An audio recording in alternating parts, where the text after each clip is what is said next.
Everybody, welcome to the regularly scheduled public meeting of March 5th, 2018 of the Township of Washington Township Council. Adequate notice of the meeting was given in accordance with the Open Public Meetings Act by the Township Clerk to at least 2 newspapers in January, and this notice has been posted on the Township Bulletin Board and on the Township website. Please notify the Municipal Clerk for any disability requirements necessary for the attendance at Mayor and Council meetings. The fire exits are located through the double doors to your right and through the doors on your left. Please silence all your cell phones. Could everybody please stand for a salute to the flag? Pledge allegiance to the flag of the United States of America and to the republic for which it stands, one nation, under God, indivisible, with liberty and justice for all.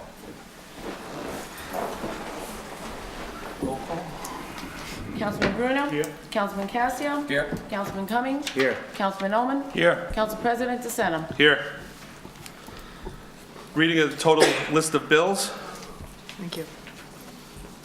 Following is a list of bills paid since the last bill was submitted, representing February 1st, 2018 through February 28th, 2018. Total 2017 reserve, $249,260.93. Total 2018 current, $5,724,604.41. Please note that 2018 current amount reflects February and March payments to the Board of Education. Total capital fund, $74,540.66. Total animal control, 0. Total trust fund, $197,524.88. Thank you. Just a question. Sure, Mr. Bowman. Do we know how many unpaid invoices we have against COLA at this time? Do we have any T&M? T&M, yeah, we do have the ones that were not 3,700. T&M, and we have one bill for the special master for this year, which isn't very big at all, but there was nothing You talking about last year, funded. you talking about this year? Last year, I'm assuming there's nothing so far for this year. Right. Well, there is one thing from the special master for this year, but there was nothing funded for that line item in this temporary budget. But from last year, I don't know off the top of my head, I did propose transfers to you that were not, so we'd have to look at the I history of thought the the, number was like 3,700, something like that, if I recall. Okay. Right, something like that, 37. no idea off the top of my head. And the 2018 is a minimal? Yeah, we've received no bills from T&M in 2018, I believe, and for 2018. And like I said, we do have one for the special master that's on my desk that I'm holding to see what's done in the budget. Okay, thank you. Anything else, gentlemen? Moving on, approval of the minutes. October 30th, 2017, public meeting minutes. October 30th, 2017, conference meeting minutes. November 13th, 2017, public meeting minutes. November 13th, 2017, conference meeting minutes. Can I get a motion? So moved. Second? Second. Councilman Bruno? Yep. Councilman Cassio? Yes. Councilman Cummings? Abstain. Councilman Oman? Yes. Council President DeSena? Abstain. Moving along, we'll get the February 10th, 2018 special meeting minutes budget and February 20th, 2018 special meeting minutes budgets. Can I get a motion? So moved. Second. Councilman Bruno? Yep. Councilman Cassio? Yes. Councilman Cummings? Yes. Councilman Oman? Yes. Council President DeSena? Yes. Moving along to the report of the mayor. Thank you. Good evening, everyone. Thanks for coming. Want to just start off on kind of a somber thing to bring up the unfortunate recent school shootings. Our hearts and prayers go out to all those affected. In that vein, I've instructed our police department to work with the schools and the Westwood Police Department to explore any and all options necessary to keep our schools and children safe. We've signed a contract for an architect to study options for the firehouse, and the first meeting has already taken place with the fire board and the architects. Intersection, this gets a little technical because I just asked the engineer, so it's kind of in his words, so might be limited people who understand it, but here it is. The field survey work has been completed as required for the establishment of the right-of-way lines. That information is currently being plotted, and a review of the record of the deeds for the various parcels abutting the intersection is taking place. The right-of-way limits, once calculated, will be added to the new topographic map. All of this should be completed by the end of this week. Budget process is going very well. I'm happy to report that for a refreshing change, we're agreeing on just about every item. Representatives from the police, fire, and DMF departments have finally been permitted to attend the budget meetings to supply immediate answers to questions so we can get through the budget process quicker than ever. We are also expecting the rec director here tonight to answer questions regarding that area of the budget. Ridgewood should approve our shared services agreement for vehicle maintenance at their Wednesday night meeting. After they've done that, I'll circulate it to the council and hopefully approve it at our next regularly scheduled meeting to give us another option for our vehicle maintenance needs.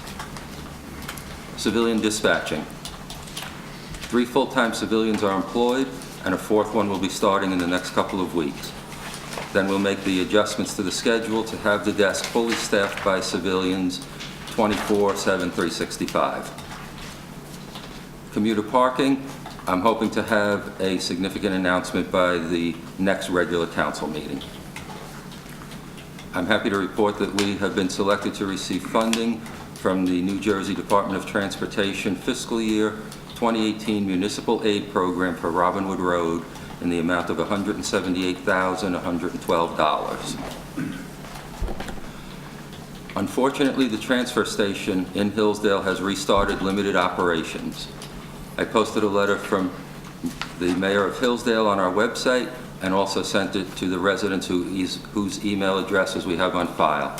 I told the mayor we'll work along with them to get the station closed for good before it resumes full operation. I stopped in on Friday to welcome the new church in our town that purchased the old Bethany property. It's Coptic Orthodox Church. People have started to approach me about starting committees to address things in town, for example, events and things like that. If you have an idea for something, please reach out to me. This is our town, so all suggestions will be considered and acted on. A little quick public service announcement. Casino night at Our Lady of Good Counsel is this coming Saturday. Please support this event. On a lighter side, I'm happy to say I had the pleasure of doing a couple things. I attended a question and answer session with the 2nd grade students at Washington and George School. I had a great time there. They had some great questions, and they filled me in on even some things that I didn't know about the town's history. I was also happy to attend and give out awards for the police department's poster safety contest. Again, that was a lot of fun just interacting with the kids. The Green Team has asked me to read a statement to keep the residents informed on what they're doing. Sustainable Jersey could not find any records of our accomplishments for the township, so on February 5th they opened what they call our dashboard to track our progress. Team meetings will be held monthly. Accomplishments are being added to the town dashboard, for example, new lighting that was installed in the library.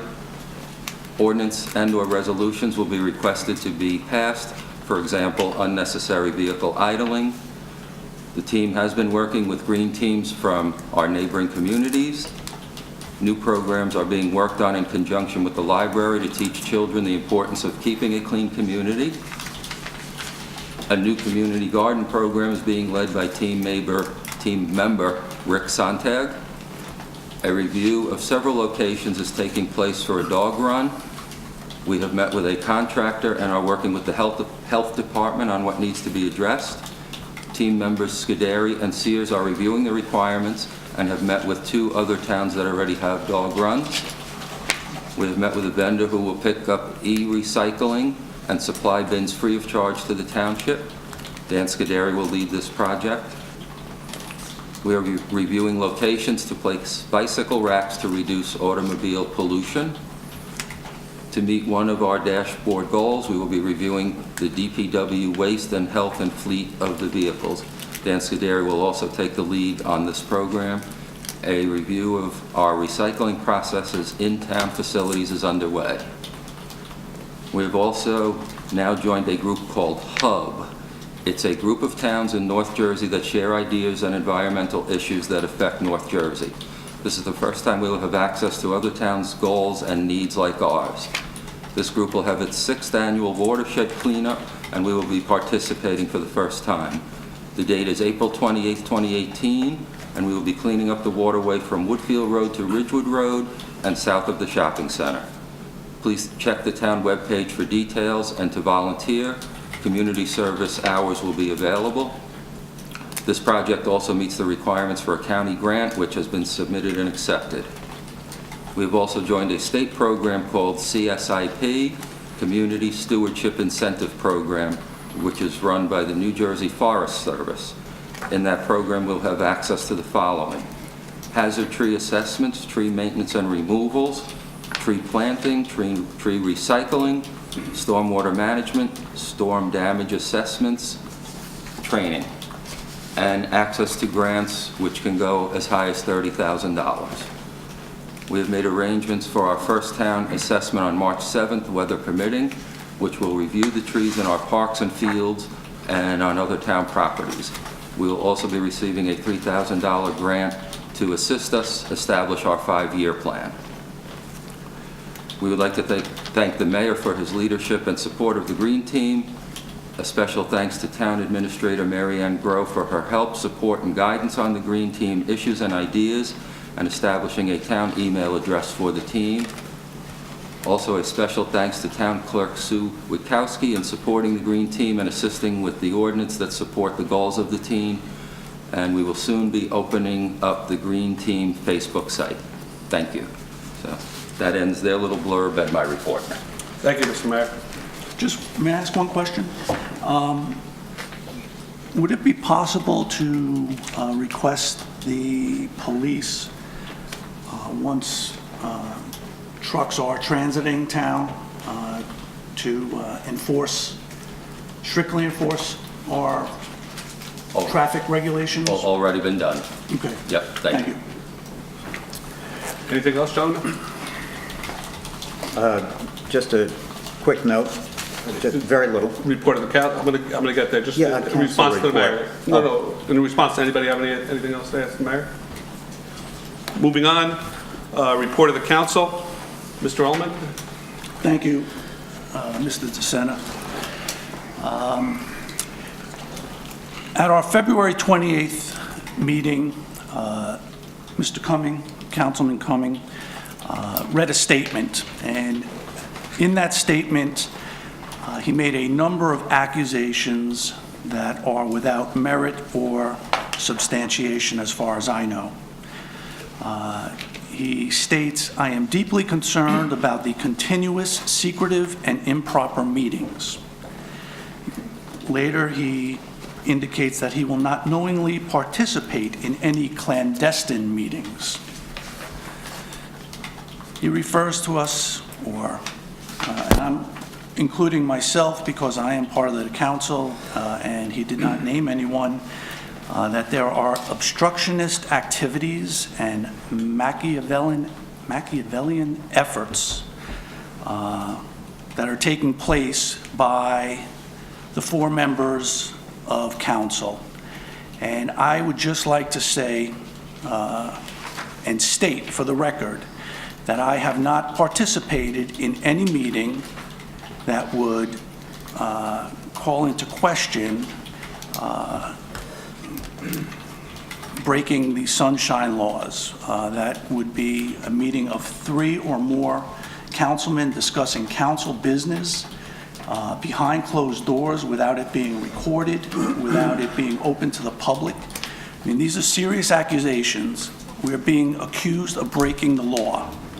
And again, I didn't see any substantiation specifically about the meetings, and I don't believe they have merit, and I would just like to go on the record and state that. Secondly, if we're going to talk about covert activities, obstructionist nature, things happening behind closed doors and not in the public domain. I'd just like to review briefly a timeline and put it on the record, just so you can see what we on the council have to deal with. So on January 21st, Mr. Bruno sent an email. The email was waved around by Mr. Cumming, and it was further waved around by Mr. Poller, who was aware of the email. The subject is,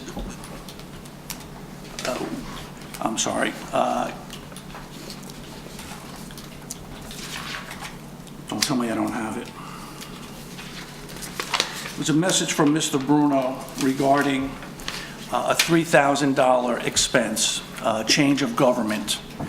On February 14th, so a few weeks later, Mr. Poller sent an email to all council indicating that it is not an excuse to violate Open Public Meeting Act, often referred to as sunshine law. He's referencing communication. And there have been some concerns that some email communications may have crossed the line with respect to the sunshine law. So that was sent on February 14th. On February 15th, I addressed a note to Mr. Poller. Thank you for your email. You state, and there has been concern that some email communications may have crossed the line with respect to the sunshine law.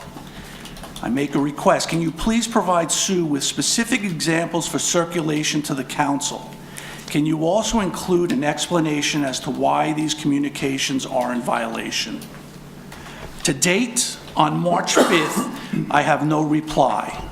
However, on February 20th, both Mr. Poller and Mr. Cumming have this document and say that we are violating sunshine law, violating the law of the state and the law of the land. So my question is, if this all took place before February 20th, if on February 15th I requested examples and an explanation, that is not provided, yet Mr. Cummings and Mr. Poller are having a dialogue about this. I mean, I ask you, where is the exposure, or where is this discussion happening between Ken and Art? So, you know, I don't know if you want to answer, but I would think that if a member of council asks Mr. Poller for an explanation and he doesn't give it, I can only assume there are no examples, yet you and Ken are waving them around. I find it, you know, talk about a lack of transparency. I can answer it. Further,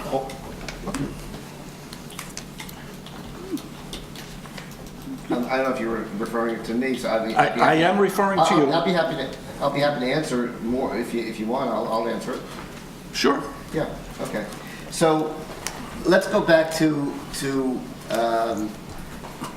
what goes on with these emails. You know, a meeting is not just a meeting where people physically get together and meet in a room. A meeting is also electronically, it's by phone, it's by emails, it's by things of that nature. It's also indicative of that there was communications and consultations when, for example, ordinances are drafted and they're brought in out of the clear blue sky when other people have not been part of it, and yet we're told that the council wants this introduced. You know, and I'll get to that in a second. In addition to myself, by the way, it wasn't just myself. And I'm not getting anybody in trouble, but Sue has been concerned about, what do you call it, communications. Yes. With the emails. Yes. Very nice, nothing nefarious. Can you please speak into Oh, the I'm mic, sorry, please? I apologize. Nothing nefarious, just that there seems to be, and I'm not even saying that some of these things are, I think some of these things may be inadvertent, but the idea of sending an email and getting involved in a conversation with council people and asking for responses to take action or make decisions of town business by email that's not done in a meeting, that's a violation of the Open Public Meetings Act. Certainly. So in addition, the administrator also has reached out to me on a number of occasions and has been concerned about violations of the Sunshine Law. Yes. And asked about, making sure people aren't violating these things. Sue then went out and ordered the, what do you call it, the booklets? They're on their way. They're on their way, Got lost. okay. To kind of, button this thing up, whatever. Certainly. So, that is definitely out there, and I could go back to the emails and start figuring out which emails go over the line. Let me just, I'm not trying to cause a problem, I just want to cover this thing, yeah. Yeah. Yes, I'm Okay. aware of that. I'm aware of Sue and Okay, Mary all right, Ann's okay. comments. Yeah, and as far as Mr. Cumming and I, there was one communication subject, and it had to do, and I gave it to Sue today, by the way, to give to whoever made the request for an Oprah. It was an email, it was Mr. Bruno's email, which basically, that's a perfect email. That email is a violation of the Open Public Meetings Act, I can tell you, because it is a communication to the entire council, that's one and two, that's the entire council, talking about taking action of going out and hiring somebody, talking about spending public funds, $3,000, and asking for decisions to be made, and if he didn't hear otherwise, he was going to take action and go find whatever attorney he was looking for. So you're not supposed to be doing that. That's a violation. So, and that's a concern. On top of that one came the, we started the year with the ordinance with the intersection, but I guess, forgetting about that one, the one with the department head proposed ordinance came out of the blue with an email that basically said the council, it might be for introduction on the following Monday. Now, this has never been even discussed. Never came up at a conference session. And I didn't know this, but Mr. Cummings said in his words, he was never even consulted, okay? So here's this ordinance, which was a well-drafted ordinance. I think it's incorrect as a matter of law for the form of government, but it was not something that somebody just, took from Hillsdale and said, oh, let's use that. A lot of time, a lot of energy, and a lot of discussion went into that ordinance, you could tell. And I dealt with that, pretty well. Sure. And I, by the way, I did give Sue my letter tonight. I gave it to her. So I think the point that all that I'm trying to make about the point is that when you have discussions by email or by text or by phone or go into a restaurant together or whatever you do, and you talk about things, whether it's town business, it's a violation of the Sunshine Law. And that email, well, I just want to say, and the email that Mr. Bruno sent around is a prime example, and the prime example of why that's not supposed to be done. It's making decisions, having discussions, talking about spending money. And as a matter of fact, I mean, and maybe Mr. Bruno wasn't even aware of it, I don't know, but he came to me and said, it was in the temporary budget. And yes, it wasn't, from what I understood, there was $3,000 in the temporary budget, but that has nothing to do with spending the money or taking action. Those are the things that are really the violations, not the fact that the money was in the budget, that kind of a thing. So that's basically. So just to be clear, Yeah. so if Mr. DeSena and Mr. Cassio, Dr. Cassio, have a discussion on any subject, painting the council chambers, and after they have a discussion, they approach me, or one of them approaches me, and says, we want to paint it green, that's a violation of the sunset. No, if two people are doing it, that's not a violation. Okay. But if three get involved, it is a violation, and you're not supposed to, there's a specific provision, you're not supposed to have two and then go to another one to avoid the Sunshine Law. I mean, it's the spirit and the intent of the Sunshine Law that you're not supposed to have an effective majority of council people involved in making decisions and doing things that are not done at the public meeting. And you can see why, because once that happens, I mean, effectively, you have a majority of people that can do something, and it's never been before the public. You can spend money, you can take action, you can discuss things. That's and I realize it's a hard thing to be to police for yourselves, because people want to talk, but clearly when you get, and there's a lot of literature about this stuff and cases about using emails and using texts and using phones, that those are meetings, those are actual meetings. And even though it's not a meeting per se where you come here and you take the pledge or whatever, it is a violation of the Sunshine Law. So I think the point that I was trying to get at, I think the point that Mr. Cumming was probably getting at, and that speech was a speech that he made on his own. I mean, I never had anything to do with that. This is the kind of thing that we're trying to avoid. And it wasn't just me. Like I say, there are other people in the dais trying to address it, trying to, alert everybody not to do it, and that's how it came out. That's really how it is. That's really the bottom line. May I say that on the email of the 15th, I believe you said it was a question to Mr. Poller that wasn't answered? I have no knowledge or awareness of this at all. I didn't see it. Nor would you, because you weren't copied. There was a request by myself after Mr. Poller raised the issue. I specifically asked Ken to provide examples, and there were no examples provided. And so, without examples, I was surprised when you brought it up, and Mr. Poller had it in his folder. So I guess my question is, if it's an example that Mr. Poller's aware of, you're aware of, and we ask a specific question, because at this point it hadn't been discussed as to what the communication was, why wasn't that provided to the council? That's my question. You're asking, and that is the rhetorical question, or not so much rhetorical. That's the question I asked. I had my three examples that night with me, and as you say, I guess, as you say, I waved them around. I had them with me. I do not have them tonight. I was not prepared for this debate. Yeah, and let me just say one other thing too. You know what, I could have gotten back to you. I did have that email. But what I was going to try and do, and I really didn't get around to it, I was going to ask Mary Ann to run a query on the emails, because these emails with the council, I don't get those. So they don't come to me. I'm not included, those things, that email that was sent around, I didn't get that. I get that because it comes to me through somebody.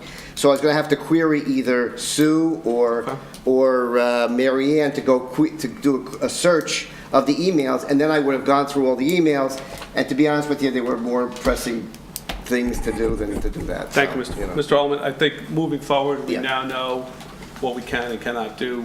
Sue has ordered the booklet about Sunshine Law procedures and policies, which we'll receive hopefully by next We meeting. should by Thursday. Excuse me, by What happened Thursday. is it was sent to the wrong address, and I found out today. So I don't think Mr. Paulus is going to be an issue going forward now that we're all aware of the issue. And I think we should end the discussion on that. Mr. Cumming, if you'd like to say anything, because you didn't get a chance to speak yet, you're next on the accounts. But I think we can move on from this subject now and proceed. Mr. Ullman, do you have anything else on your report? No, that was it. Thank you. Mr. Cumming? This is pretty much merely a follow-up after the mayor's rather complete report, and I have been involved with the Green Team, working on a number of projects. They are very exciting projects to me and closer to my heart, and let's see, I also attended a meeting with the architects and about 12 of the firemen at the firehouse to review their needs for potentially what they feel they need, what they could use, what may be in a structure at some point, or additions to the existing structure. I learned a great deal, and I spent some enjoyable time with them. And that's about all I have to say. Thank you. Thank you, Mr. Cumming. Mr. Bruno? Yes, I'd like to read a statement myself, since my name seems to be thrown around, other than the other hundreds of emails that go around. at the last council meeting, and it's titled Harper Valley PTA, AKA Washington Township Faulkner. At the last council meeting, Art Cumming wrongfully accused me of an illegal action and also wrongfully accused the other council members of having secret meetings. Nothing that I mentioned in an email regarding the changing of form of government hadn't been discussed several times prior in 2018 and 2017. The $3,000 that Art referred to was budgeted in the council department and presented at the budget meeting, which was publicized right here in this building. It was also included in the temporary budget and approved by the mayor and the administrator. The amount was approved and voted on by all council members, including Art Cumming. Any two council members can meet to discuss whatever they'd like to. As Mr. DeSena stated, he and Dr. Cassio, two members, not three, not four, put forth a holdover ordinance for review. We all received the draft at the same time. Art Cumming wants to serve the public and provide for a better town. This was clear when Art did not consent to the attorney, the planner, the rec director, and the public safety director. So what are the next step if he feels these aren't appropriate personnel? Complacency as the former Republican stood for? As for secret meetings, the mayor meets with the county and has a resident join discussions and does not inform the council. The mayor signed an architectural contract for the firehouse, which I'm sure was reviewed by the attorney, who, as we all know, writes ordinances. Again, the council was never informed by the mayor nor the attorney. Under our form of government, which seems to work sometimes for some of the governing body, the council approves contracts. I made this point clear at a council meeting earlier in the year. We, the council, were to approve all contracts. The mayor meets with the engineer to discuss Memorial Field. Again, no communication with the council. The council president, Mr. DeSena, is the most qualified person to be involved with all three of these matters, yet no communication. Last year, the mayor had secret communication with Westwood District School while he was representing and negotiating on behalf of the church through his private email address for parking spots, which had ultimately been paid for with taxpayer money. Again, the town code of ethics, the attorney was asked to comment and never did. Coincidence or purposeful admission? Retaining services and signing contracts without approval of the council. This is really working with the council? The attorney, Ken Paula, felt he should read my email, which he just so happened to have to discuss the violations and the sunshine laws. I asked, what about the other hundreds of emails that he feels violate sunshine laws? Why did Art pick mine out of the bunch as suspect? In New Jersey, there's a bill that codifies recommendations set forth in the Controller's Report titled Legal Fees Paid by New Jersey Local Governments. The report and bill, applicable to local units of government and school districts, focuses on four primary categories of guidance. Developing policy and procedures regarding the procurement, use of management of legal counsel. Conducting a competitive procurement for legal counsel. Drafting formal written contracts with legal counsel and managing contracts with legal counsel. Clearly job-defined descriptions or duties for in-house salary attorneys to help ensure adequate supervision and distinguish between tasks to be performed by in-house attorneys and those delegated to outside legal counsel. It continues to say the Controller Report shall promulgate rules and regulations concerning best practices for formal contracts between local units and outside legal counsel, which shall address at a minimum the following matters. And there are several of them. But one of them specifically says prohibit block billing, which is a practice grouping together multiple activities or tasks under one time entry. The attorney was block billing the town for years, which I insisted be changed immediately when I reviewed the attorney bills in 2016. He wasn't signing off on law department bills. The attorney is considered an employee, yet no township email address, no township phone number, which is strictly a direct contradiction to what the employee manual states, which I'm sure was reviewed and approved by the attorney. Which begs the question, is the attorney an employee or an outside contractor or both? Again, a W-2 or 1099. The new auditor made it clear that all monies paid are considered salary. The total year requested and recommended is approximately $140,000 this year. Putting forth slanderous and defamatory remarks and frivolous statements will no longer be tolerated and will be dealt with accordingly outside of the meeting. Official action will be taken. This was nothing more than grandstanding with scripted dialogue and another cheap shot. Don't throw stones if you live in glass houses. Thank you.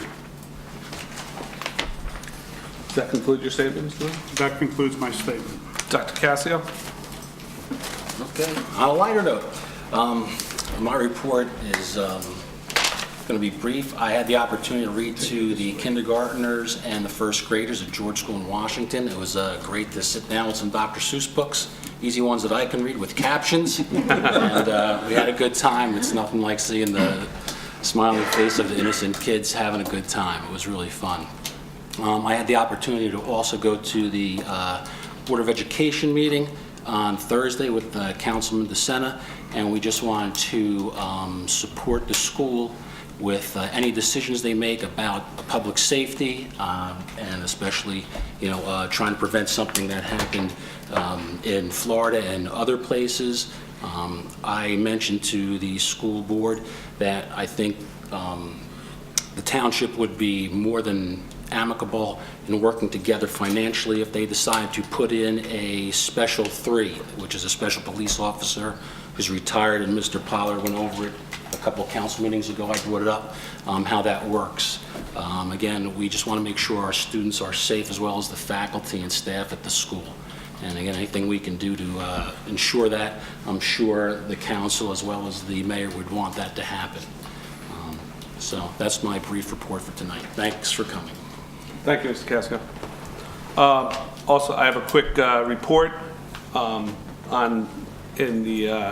guess, being transparent. Dr. Cascio and I attended the Board of Ed meeting, and Dr. Gonzalez put on a wonderful presentation.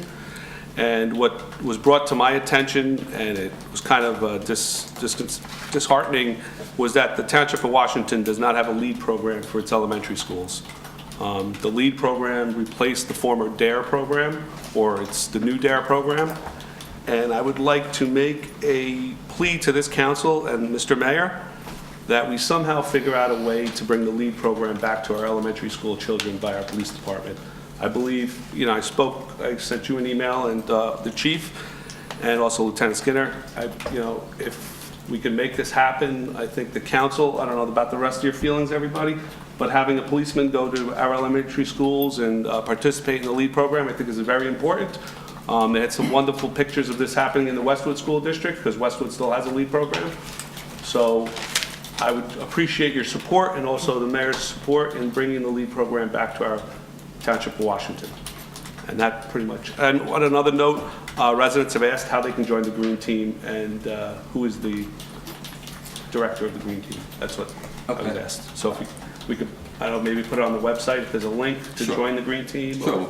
We could do something like that, and who the members are. And, I spoke to the people you put in on that email, and it's something, again, they've wanted to do for a while, but we're restricted. But I've given it my blessing. I said, go ahead, do whatever you have to do. We'll fund it. I don't think it's a lot of money to fund it. No, they said the money was minuscule. Right. So, I gave them the green light on it. So I appreciate you gentlemen going to the meeting and following up on that. So maybe writing we the could email. So once we get something going, maybe we could discuss it with the Board of Ed and figure out how we can re-implement the LEAD program back there. Of course, it's a great program. Thank you. And just one thing, there are some programs that are being provided. In fact, Laura Rifkin, who is our library director, is our municipal alliance coordinator, and she's done some great work. She gets programs into the school as well. So that does fill a little bit of the void, but not exactly. Yes. That's all I have, gentlemen. Thank you. I would just be remiss, I don't want to drag it out, but with Mr. Bruno's comments about me, there are a lot of false and inaccurate statements in there that I won't go into right now. Okay. Which ones were false and inaccurate? I won't go into them right now. Let's not discuss that now, gentlemen. Let's move on. And Of course not. we are now moving on to another happy part of our meeting, presentation from the Township of Washington Public Library. Mrs. Rifkin is here, the library director. Welcome. This one? Yeah, that's fine. Good evening, everybody. Thank you so much for having me. I know you guys have a full agenda, so I'll keep it pretty brief tonight. On the table here, as well as in front of you, there's two documents. One is our annual report brochure. That's something that we put out every year. It just kind of recaps the different events at the library, some numbers to know about things that are going on, a little recap about our friends of the library, it lists the library board and employees, just to give the town some extra information. The other paper that you have up top, and I do have extras of all these papers at the library as well, is actually something Dr. Cassio asked me for years ago that I've just kind of kept up with doing because I think it's informative. Thank you. It just kind of shows you back history from 2011 to 2017, just how far the library has come, different numbers that we've had go through.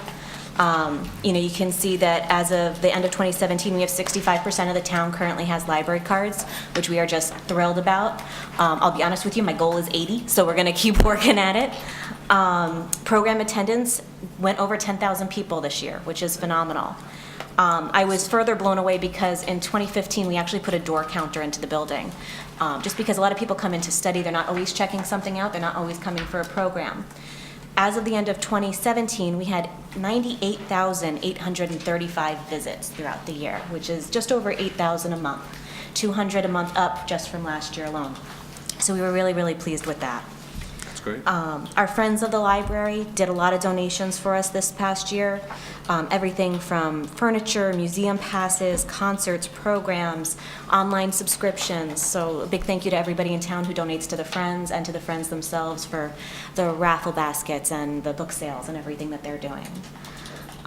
New that the library kind of subscribed to this year was Hoopla, which is an online digital streaming service. If you haven't tried it out, I'm happy to do a demo for any of you.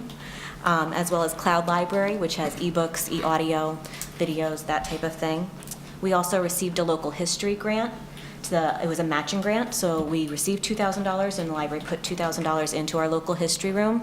We're digitizing the collection right now, and in the next, I'm hoping within 6 to 8 weeks, we will have a link on our website so that you can actually go through and search some of our historical documents online. And we, thanks to you guys, had the funds available to replace 4 of our 7 HVAC units, repairing our air conditioning needs from last year. Looking forward into 2018, it's actually our 50th anniversary this year, which is phenomenal as a municipal library. So a big thank you to the Contemporary Women's Club of Washington Township. They're actually the ones who started the whole process of municipalizing the library back in the 1960s. Everything was formalized in 1968, and the Women's Club actually continues to fund a lot of different things at the library, from some more museum passes, programs. They decorate our doors every different season. They have been phenomenal as far as showing support and continued efforts for the learning of the community. We started our Born to Read campaign this past year, just this past January, where new parents can come into the library. They get a tote bag full of different things as far as guiding their children into LAPSIT programs. They get a board book, they get a library bib, they have contact information, and the children's librarian gives them a little tour of the building while they're there. They're given an explanation of different programs that we have for newborns through toddlers, just so that they have a good introduction. And we have a Friday Friends group that meets every Friday that has a certain portion for playtime and mom socialization, as well as a LAPSIT that one of our staff members run. We did launch the new library website this past January to coincide with the 50th anniversary.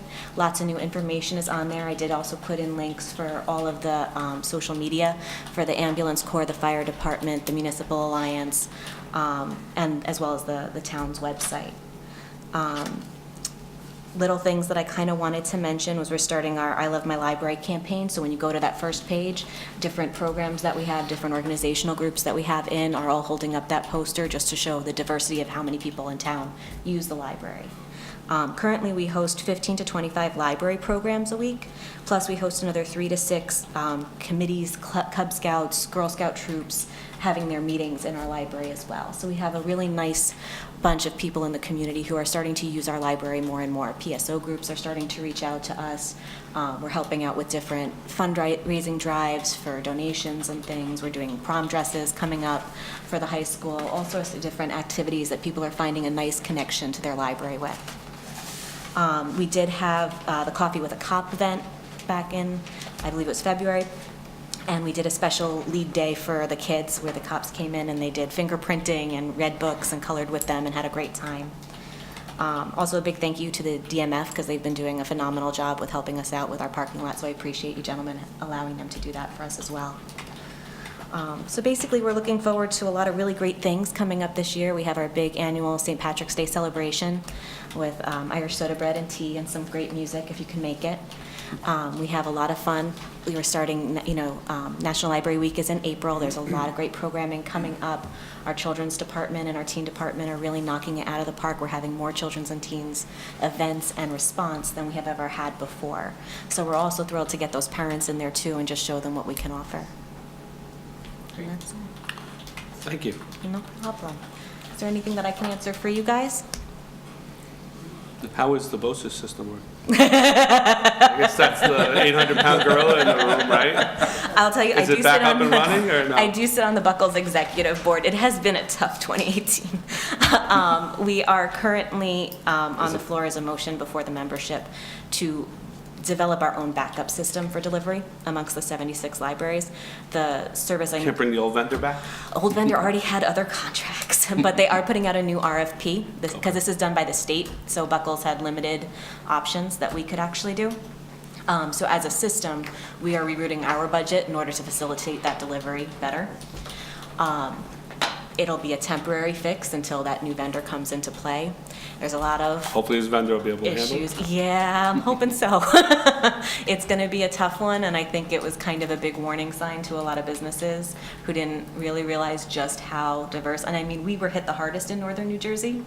Other areas didn't have it as bad, but don't forget we have libraries coming from up here all the way down to Milburn, and your items are coming from everywhere. So, a lot of people are like, well, I'll drive, no problem. Yeah, you don't really want to do all of that, and then you have to sort the materials. And so they were lacking on both drivers and sorters, and it just kind of grew into this major issue. Us pausing all our holds for a span of time did actually help. I was, at a local level, I was actually able to get our list of 52 patrons who had items on hold for so long. I was able to access that before they took it down, and the library actually purchased additional materials to help fill those requests early. We bumped up our Hoopla circulations so that way people could download things immediately. We didn't want our patrons and our residents suffering any more than possible. A lot of the directors, we were meeting in Costco parking lots and exchanging books. So it was quite the endeavor, but there seems to be a light at the end of the tunnel right now. Great. We are also in the process of hiring the next executive director for Buckles. So there's a 2-day interview process coming up in a few weeks, and hopefully by the end of the month we'll have a name to release, and we're very excited. Thank you. Anything else, gentlemen? Just one thing, Mike, I see you have support here from some of the board. If you would Oh, just give them a shout out, not to embarrass anyone, but you're here and you do a great job. You guys can sing that. We have Cindy Mezenak as our president this year. Fred Voss is in the back. Elaine Skinner and Mary Ellen Stickle. So thank you to Mrs. Maznick, because I have a large Dr. Seuss collection that's 11 years old, but my 4-year-old is enjoying it. So There you go. it's been a wonderful week of reading Dr. Seuss books every day. So That's thank what we you. like to hear. Thank- Miss Laura, it says here you have 457 Kindles? It's circulated 457 times. We have 5 Kindles, and each Kindle has about, each Kindle has thought, about my goodness, 160 that's a lot of books. Kindles. Yeah, no. We have 5 Kindles. Each Kindle has about 160 books. So that's the number of checkouts, like actual wow. books that were checked out just through the Kindles. Oh, it's impressive. Yeah. The other numbers are for the hard materials and the services. It's per checkout. Now I understand. Yep. Thank you. No problem. Thank you All so right, much. thank you That's the all. report. Thank you. Do you want me to just address the municipalized thing while we're here? Or I can do it at another time. It's whatever's easier for you guys. Gentlemen, in a few minutes? Yeah, that'd be great. Okay, so the Municipal Alliance grant does have what they call early secondary education. So both of the elementary schools currently get a Footprints for Life program, which is included in our grant. Our grant actually updates in July, because it's a July 1st to June 30th grant year. So we can include something new in there with the DARE program. I'm happy to talk to whoever is interested in it. The Footprints for Life program is a 6-week course that all 3rd and 4th graders get to go through at both of the elementary schools. It addresses the root causes that can later lead up to the problems of underage drinking, drug abuse, things like that. So it addresses things like bullying.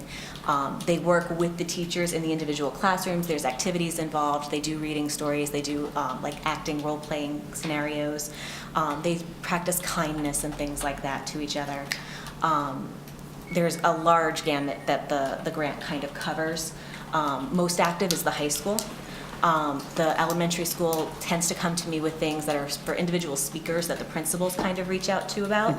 But I think that if we could organize something that's a little bit more structured for them, it might be better because their schedules are just very chaotic from one year to the next and trying to fit in all these different events. The Footprints for Life is a standard set every February for 6 weeks into March. They get this program and they just kind of make room for it. So if there's a way to kind of develop a DARE program around those same guidelines, it would probably slip right in. Well, Mayor's, Yep. I know our police department's all for it, so. That's, I'll As long reach as out. they can We'll figure it out. And our council. And the council, so I think we're all on board, Yep. so thank you, everybody, because I think it's an important thing, you know. All right, no problem. Have a good night. Thank you Thanks for all your again. work, Mrs. Rickman. Thank you, board, for coming tonight. Moving on, general public discussion, motion to open the public discussion, So, second. roll call. Councilman Bruno? Yep. Councilman Casio? Yes. Councilman Cumming? Yes. Councilman Ullman? Yes. Council President DeSena? Yes. If you'd like to address the council, please come up. There's a 5-minute time limit. You could do, Mrs. Osmond?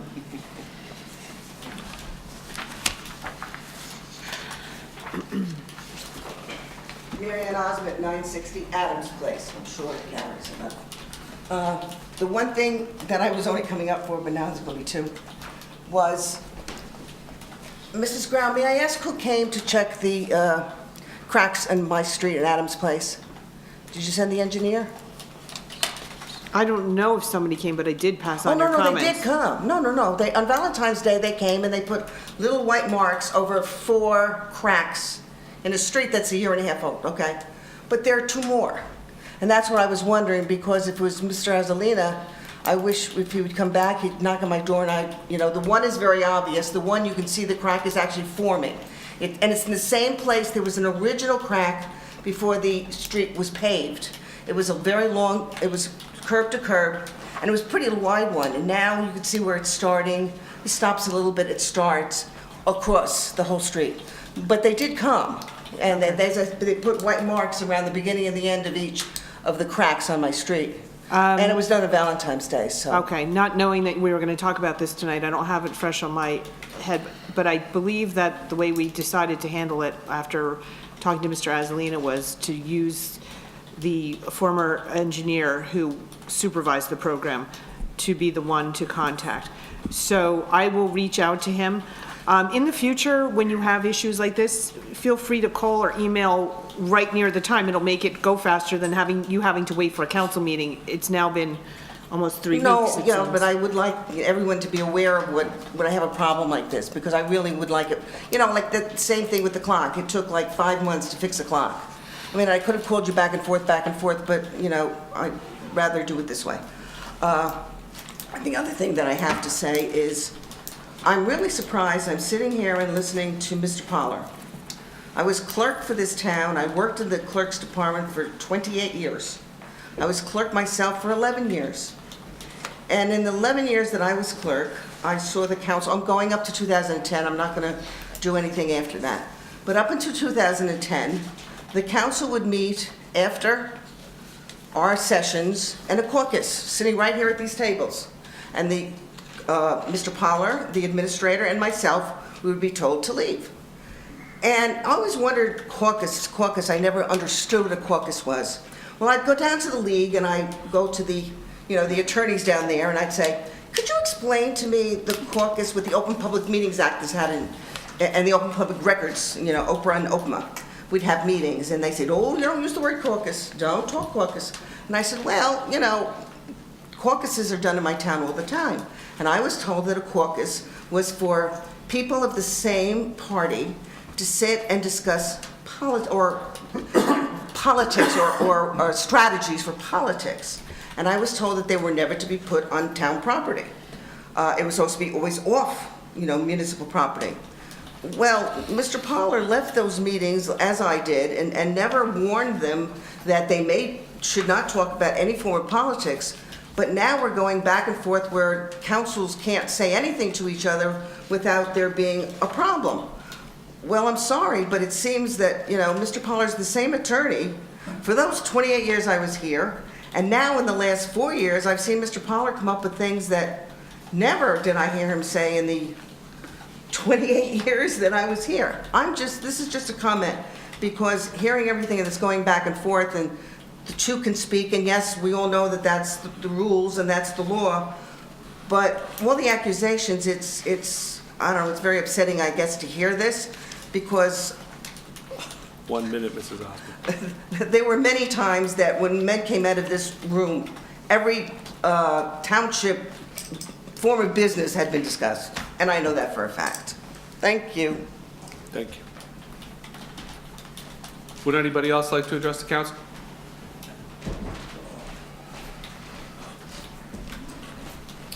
Michael Lagrada, 176 Fern Street. I live at the same site as the Westwood High School, so you know where my house is located. I know there's a snowstorm coming this week, which I'm not thrilled about, but I don't want to have a problem like I had with the last snowstorm. I just got home from work, and I drive a pickup truck, and I could not get onto my driveway because I had a boulder of snow that was higher than my truck blocking my driveway apron. So I parked on the street until the next morning, until I can get up and clean it.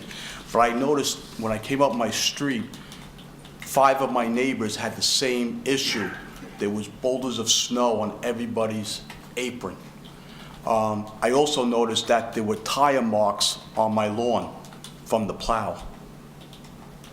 So what I did was... What is your address again, Mr. Lagrada? 176 Fern. What I did was I took pictures, and then I went over to the DPW, and I spoke to Casey, and I showed him the pictures, and I told him exactly what the problem I saw. I thought he would have said, at least say, I'm sorry, I apologize, it shouldn't have happened, maybe I can send somebody over and fix everybody's driveway, but that never occurred. I do know Casey for years, he knows my family, I know him. I don't think it was handled properly. The other problem I have is one of the storms before this, we noticed there was a large bang outside, so a lot of us ran out. We thought there was an accident in front of our homes. It turned out that the plow guy comes up, I want to say fast or more than what they should, and the plow hit the manhole cover, and the bang was like there was 2 cars that just collided with each other. I had a problem with this a long time ago when the last mayor was here, Janet. I had mentioned the same problem we have. The guys come up speeding on that street, and we're not a throughway because it comes to the end at the bottom. But they come up, and it's like an avalanche when they pass our homes after we just cleaned them up. And she took care of it, and it was better, and now it looks like it's back to what it was, so I don't know if it's a change of employees or change of equipment. I just don't know. But I work at night, and I really don't want to come home to where I can't even get onto my driveway. We're getting a snowstorm this week. So I'm bringing it to everybody's attention because maybe something can be done, because I get the impression, one of Casey's comment was everybody's gonna have the same problem, but I said to him, and I mentioned because it was a town pickup truck in front of the garage, I said, well, you got a town pickup truck with a plow, you can go home and fix it. I can't. I have to take care of it when I get up in the morning. And I really don't want to have that problem again this week. So that's my story. Can I respond to that, Mr. Mayor? Yeah, of course, go ahead. Yeah. The mayor and I have had several discussions about this. In years past, we received a lot of complaints because the DMF was not plowing curb to curb. Okay. In order to properly, we don't know how many snowstorms we're going to get a year. So when you don't plow curb to curb the first snowstorm, it ices, you don't end up with the boulders in front of your driveways. But if we keep not plowing curb to curb, we end up with our narrow roadways, and then you won't come up, but other people will come up and say you can't drive down the streets because there's too much snow on the sides. I don't have a problem with curb to curb. If I it's understand if they hit the curb, then- No, if it's consistent. This was the first storm that we actually saw from curb to curb. And that's because of the mayor and I, Okay, and that's what. But again. The DMF will be plowing curb, correct, Mr. Mayor? We will be plowing We've curb to instructed curb. them to, yeah. They've been instructed to plow curb to curb from now till eternity, I hope. Okay, because- so if it's curb to curb, I don't get the big boulders on everybody's apron. That I don't get. Is it on both sides of the street? Could No, they? it's all- it's So all- you're saying they're doing two passes in the same direction and throwing all the it's all- snow from the street on one side? No, because when I do see them during the course of the day, they do go up one side, then they come back down on the other side. Yeah, they have to, there's a lot of But snow. for whatever reason, when they come up our street, it seems like we get the bulk. I don't know why, but we do. But 5 homes, including mine, all had Are you by boulders. the cul-de-sac? No, Because they would have more snow there. right. 5 homes in a row all had big boulders on their apron. I'm sorry, did you say you took pictures of? I do, but I tried to print them up, and I had a printer issue at home. It happens. Okay. It happened. Maybe we could- I didn't want to. Maybe we could just, the mayor Yeah, will of review it. course. Mhm. I can send them if you want me to. It's 176 Fern, so. Yeah, I jotted it down. I'm just. But just so everybody knows, and the mayor's, instructed them to, residents, you're getting curb to curb plowing. So for the future going on, Yes, it's always we going to will. be curb to curb? Right, Mr. Mayor? Yes, that's what they've been instructed to do, yes. Then the last question I have, and I'll make my minute quick. When the snow is done and they've come up 3, 4, 5 times, and we're out there cleaning, I just get upset when they come back again and everything's thrown back up on our driveways or the sidewalks. Well, How unfortunately, do people we- like to snow blow their snow after it's all cleaned into the roads. I know, but. So if you have neighbors uphill of you that like to do that, that snow is unfortunately going to end up back in your apron. Yeah, I mean, I And want- that is nothing we can control. Okay. Yeah, I wanna But people say- should not snow blow into the roads. It- It should It's a be bit of kept a on. no-win situation all around, and you said it tongue-in-cheek, but I just want to respond tongue-in-cheek. No DMF employee should be taking a pickup truck home to clean out their own driveways. I understand. I'm saying it the same way. I know that's not Yeah, being I'm done. saying I it was the just same way, saying, yeah. the guy has a plow and I You never know don't. who's listening and might get the wrong impression. No, but I don't have a plow, so therefore I had to do it manually. Is there a speed limit with these guys, with the trucks for cleaning the snow off the street? I cannot answer that. I don't think. I will certainly ask them, I don't know offhand, but I Okay. will ask them and ask them to be mindful of it. Okay, Yeah. thank you very much. Same here. I just want to know, did you ask to speak to Bill Lawler the day you were in, or did you just speak to Gerard because you know him?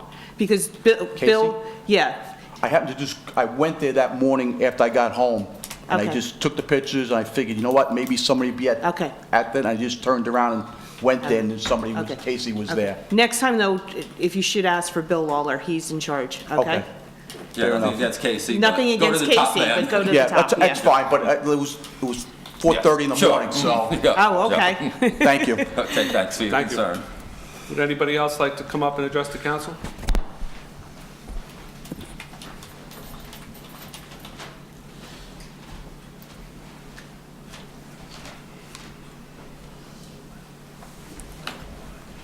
William Farrar, 2556 Cleveland Avenue. I've been watching the tapes of the budget meetings, discussions you've been having, and I wanted to I don't have to speak about trees because the mayor did.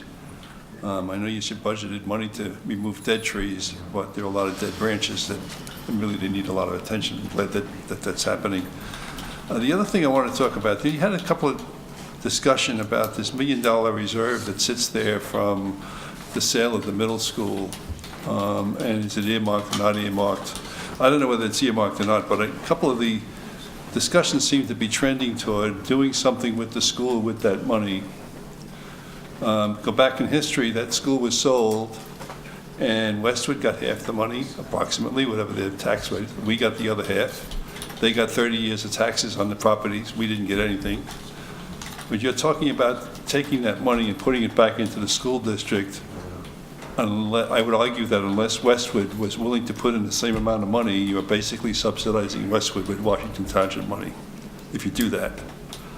I would suggest that consideration be given the next time Westwood Board of Education sends us a bill for the annual school budget, let's say it's $26 million, take that $1 million, give it to them, and bill the township people $25 million. And then everybody in town gets a share of that money.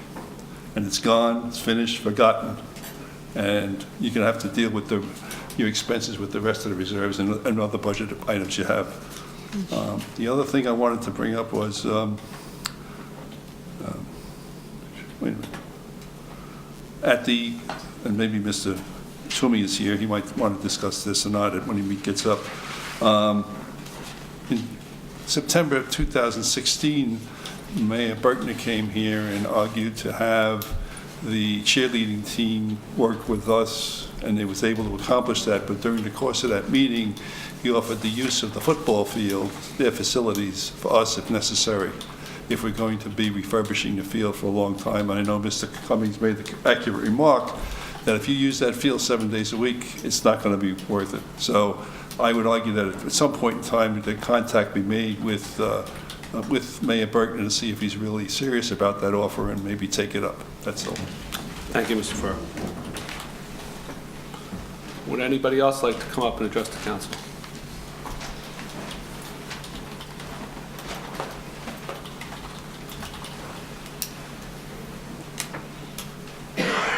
Cynthia Cannon, 804 Manhattan Avenue. I'm not sure when you folks talked about the problem that they have with the plume under the house that's two doors away from me and to the north and east. Did we rectify that problem? Because there was a lawsuit that was settled out of court, and I know about the plume, and I'd like to know how we could have gone for so long without not being non-compliant with testing that well. Anybody have any answers? Testing the current well? That's under their house, that's been there the whole time. That you're supposed to right. take care of. Right. Was it every 3 years? I can't remember. Well, it's not, well, first of all, it's not an active well. They were taken off the well and they were put on. Doesn't matter, it's still yeah, sitting there. It's still, we have to find out what's going on. No, we are trying to do that with the environmental company. As a matter of fact, we're going to be going into court within probably 2 weeks. It'll be filed because I've got the papers back from the review from the environmental company, that kind of thing. So you followed through not only with that letter, I know you were going to send a letter out. Oh, no, we've done more than that. And you knocked on the door, that I heard all we've about done too. more than that. We also sent the health department, we sent the administrator went, we sent several letters. Right. And now we're going to court to Okay. get the That's what I heard court about. order Yes. to get into the well. It worries me because of my location. Yes. And, I just want to make sure, because when I go to sell my house, I will know, and I have to therefore disclose. And my well hasn't been active since before the men in black decided to come to our neighborhood. And I just want to make sure, number one, that the township is compliant so that we don't get into trouble. But I also want to make sure that for health reasons, that we really keep a handle on this. Thank you very much. Thank you. May I make a comment? Yes, Mr. Furr. So, Cindy, back when, I guess a year or 2 years ago, when we were looking at doing a new DMF building, we had Mr. Lawler come in and make a presentation to us, and at that time, the council had received a letter in May that was dated back in January from Quest. I was not aware that we had these issues there at the time, which is why the whole DMF project went on hold. And then further researching it, there were letters prior to that were sent to the administration, to the mayor, to the attorney, and nothing, I don't know if anything was done, to be honest with you, until I started looking at it again and asking these questions: is what is this Quest, and how can we build a DMF building when we have a soil remediation? And then it led to these wells that are on Pascack Road, then it led to the wells that are at that house. So I believe at this point, the only alternative is to issue a legal summons or a lawsuit to get into that house, because we can't get results of all the testing until the whole cycle is done. So we're waiting on one piece of property to find out the results. Soil remediation up at the DMF? Sorry? What about the soil remediation? They will not, I'm told they will not give us a response or a testing until they finish the Blue House. This is what I'm told, so. Once access has been granted at the Blue House, the lab analyticals will be completed, and submit it to the state of New Jersey DEP for their concurrence, and then we'll hopefully get no further action or some kind of removal that we don't need to do anything, or what we need to do once that's done. But the analytics cannot be completed until that house is sampled. And like Mr. Pollard just says, we're actively pursuing it. We are now in court. We're gonna be We filing. will be filing in court. It is a priority to get completed in this county, so it is on our list. Thank you, appreciate that. Which actually was mentioned in the minutes that we just approved from October and November. So, I know, no, I'm not talking about that, I'm just saying, we were trying to get this done 4 months ago, and Sure. it's March now, and we're still trying to get it done. Would anybody else like to come up and address the council? Seeing nobody, can I have a motion to close? So moved. Second. Roll. Councilman Bruno? Yes. Councilman Casio? Yes. Councilman Cumming? Yes. Councilman Ullman? Yes. Council President DeSenza? Yes. Under ordinances, adoption, second reading, none. Introduction, first reading, none. Individual resolutions, none. Moving along to consent agenda. All the following items have been determined to have the unanimous consent of the council and will be enacted in one motion. Should any item require independent consideration, any council member may have such item removed from the consent agenda. Resolution 18-169, approval of certification lists of qualifying volunteer ambulance corps LoSAPs for year 2017. Resolution 18-170, approval of certification list of qualifying volunteer fire department LoSAP for year 2017. And Resolution 18-175 that's the one that's being removed, is removed, gentlemen.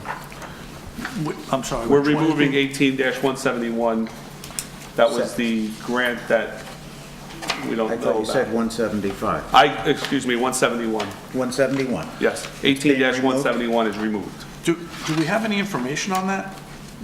They don't need the township's endorsement. It turns out that after further discussions this morning between Mary Ann and the gentleman who presented it to us for the agenda, they have most of their clients coming out of Hackensack, so they don't need our endorsement. Where's the property located?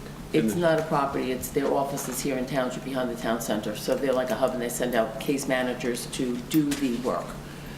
So it turns out most of them will be out of Hackensack. They already have a resolution from Hackensack endorsing it, so they do not need ours. But, yeah, and just as you know, what caused me concern was I didn't know about it, and when I was reviewing the package, I saw that it purported to commit local funds of $72,000, which sent a red flag up, and right away I started asking questions, we because discussed if that had been Saturday. adopted, you could potentially have been on the hook for that, so. Yeah, we had talked But about no, there Saturday. wouldn't have been any money. We weren't planning on adopting it until we had more information. Yeah. There wasn't any funding locally. Yeah, but that's the way it was presented, so if they had adopted it, it could have been problematic, but it's not now. In past dealings with this organization, they had a group home in Fairlawn on Berkshire, Still and good. there was a fire, and there was a death in the home. There were 4 disabled women in the home, so I was curious as to whether they were establishing No, they just, something like Sue in the said, township. No, they like just Sue have said, it. they have an office in the town, and when they In the town submitted center. the application, they were I know told by they do. CDBG, I they know. needed to have a resolution from the community endorsing it, and I raised the question, Sue got in touch with him, and on further discussion, I said, well, if you clarify that no town funds are involved, we might be able to do it. They later decided, when they called CDBG, that it wasn't really as appropriate for us to do it as another town where the actual services would be rendered. So they pulled it all together. There's no impact to the town at all. Okay. So do we have a motion, gentlemen? Who's the LoSAP administrator? The LoSAP administrator, that would be Joy. She's the benefits coordinator. Joy? Yes. I'll move the motion. Dr. Casio has made a motion to move this. Anybody second? Second. Roll call? Councilman Bruno? Yes. Councilman Casio? Yes. Councilman Cumming? Yes. Councilman Ullman? Yes. Council President DeSenza? Yes. Can I ask, is it possible to get the fire department worksheets for the LoSAP? I'm sorry, the fire department? The worksheet? Oh, the worksheets? I think, Yeah, I would guess so, yes. Joy would have them, I haven't seen them. Did you see them, Peter? I saw them, yes. Yeah. I just I'll- like, I'll get that for you, Mike.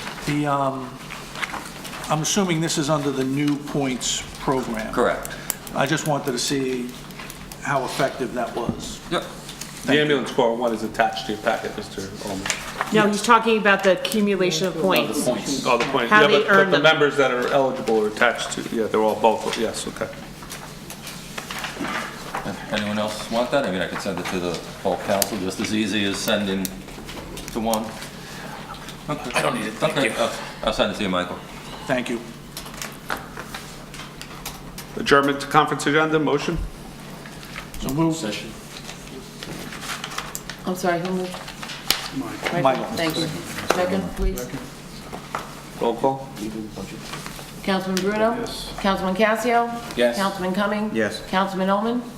Yes. Council President DeSena? Yes. Thank you. The next regular meeting of the Township Council will be on Monday, March 19th, 2018, beginning at 7:30 PM. Gentlemen, can we take a 5-minute recess before we go into budget? Or actually, we gotta go to conference agenda, I'm sorry. I'm rushing. That would be Yes, nice. please. That would be nice. Wishful thinking. Try. It was wishful thinking. Good try. Even put your Are we taking paper 5? on here, you missed. So we're gonna go into conference and then we'll take 5. Yeah. Administration, Going into conference. Under administration, Mr. Mayor, we have recreation fees. Yeah, it was just really the timing, since Mr. Toomey is here and we're going to go into that part of the budget, I can defer Okay. till then. I guess a Memorial Field update from the council. This was put on the current business. To date, as of March 5th, 2018, the council still has not received the report. I have plenty of people asking me why we're not taking action on the report. As of today, we still have not received the report. If there's anything else you'd like to add, gentlemen? Well, I can certainly Okay. answer to that. The committee couldn't agree even on a short-term report for the field. And so what I've done is I have formed a subcommittee just to get us through this playing season that will make recommendations as to what they think should be done. Who's on this subcommittee, Mr. Mayor? It is Bill Lawler, Dan Scuderi, Mr. Cumming, myself, just heading it up. Art, was there anyone else that I'm forgetting? No, sir, I don't think so. Oh, I'm sorry, and Mr. Azalina, obviously, town Oh, engineer. yeah. Yes, Sorry, the sorry about that.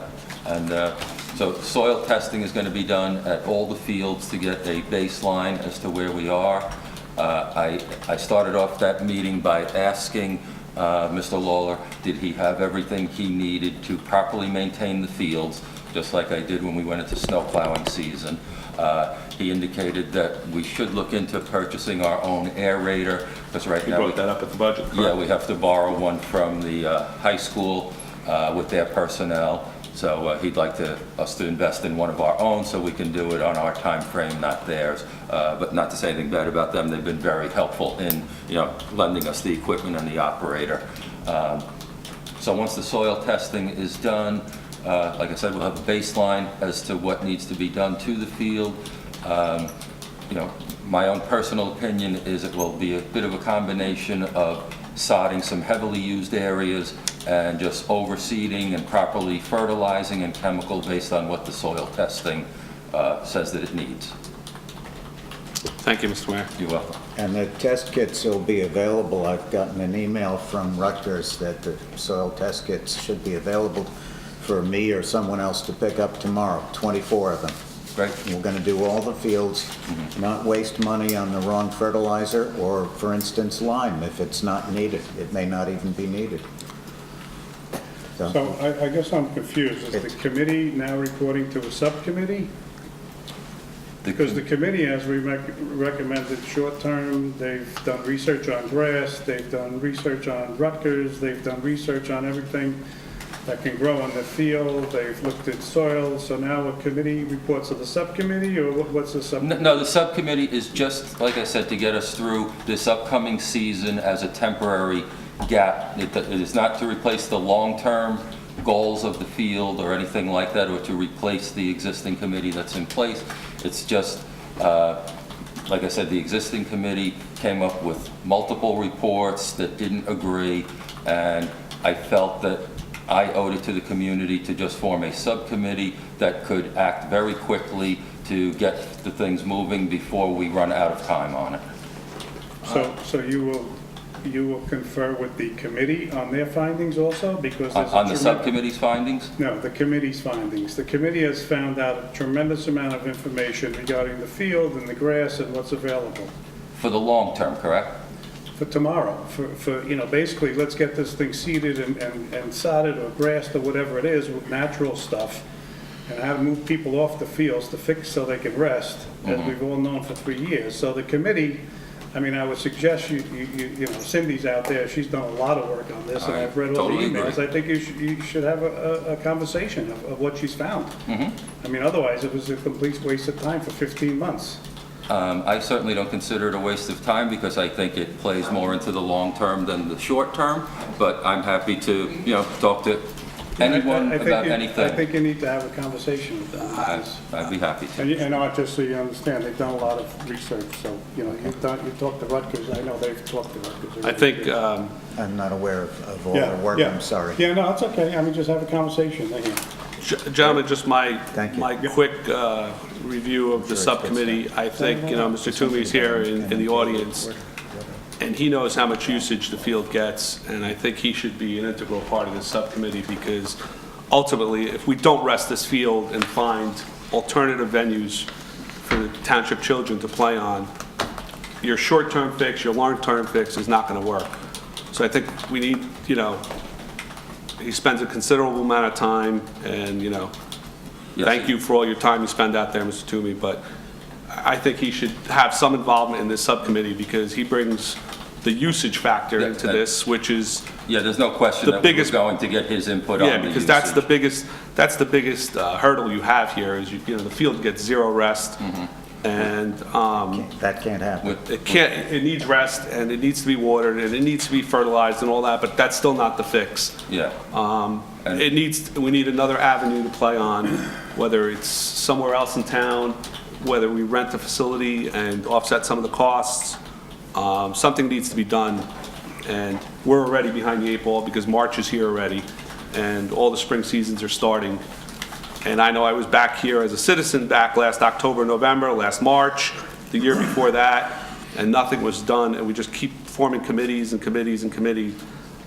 We just need to get, I'm not,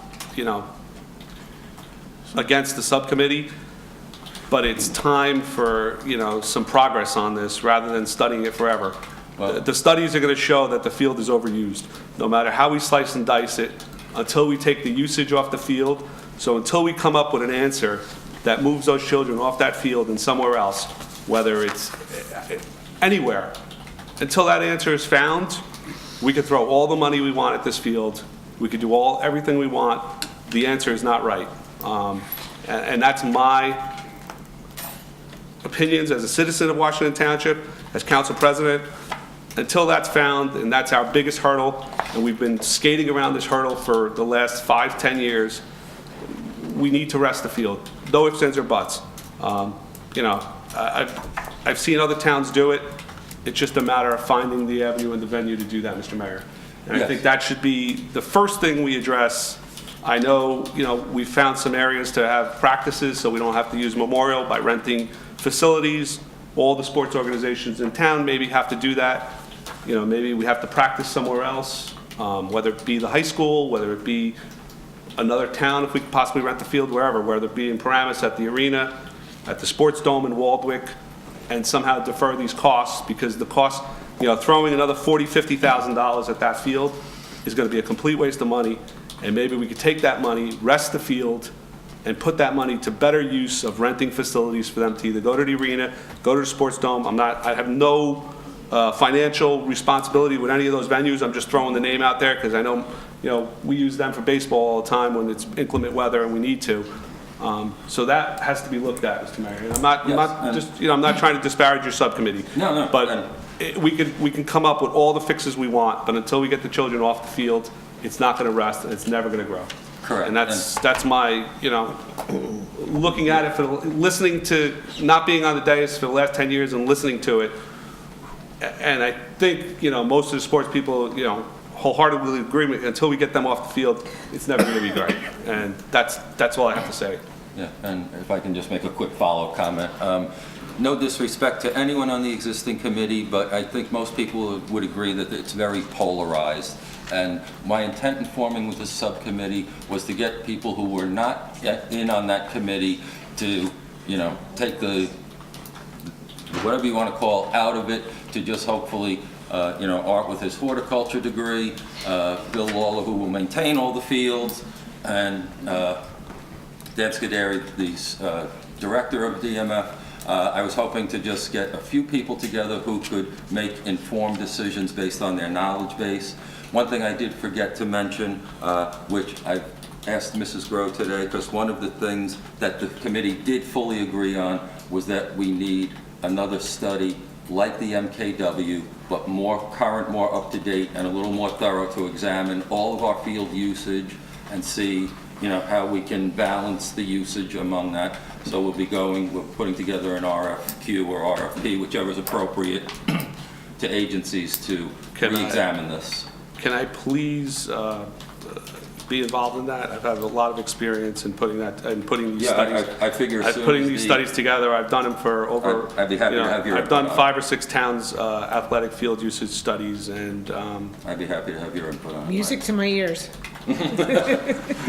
At this point, that's, I understand what the study will show, and the study is going to clearly show that we overuse Memorial Field.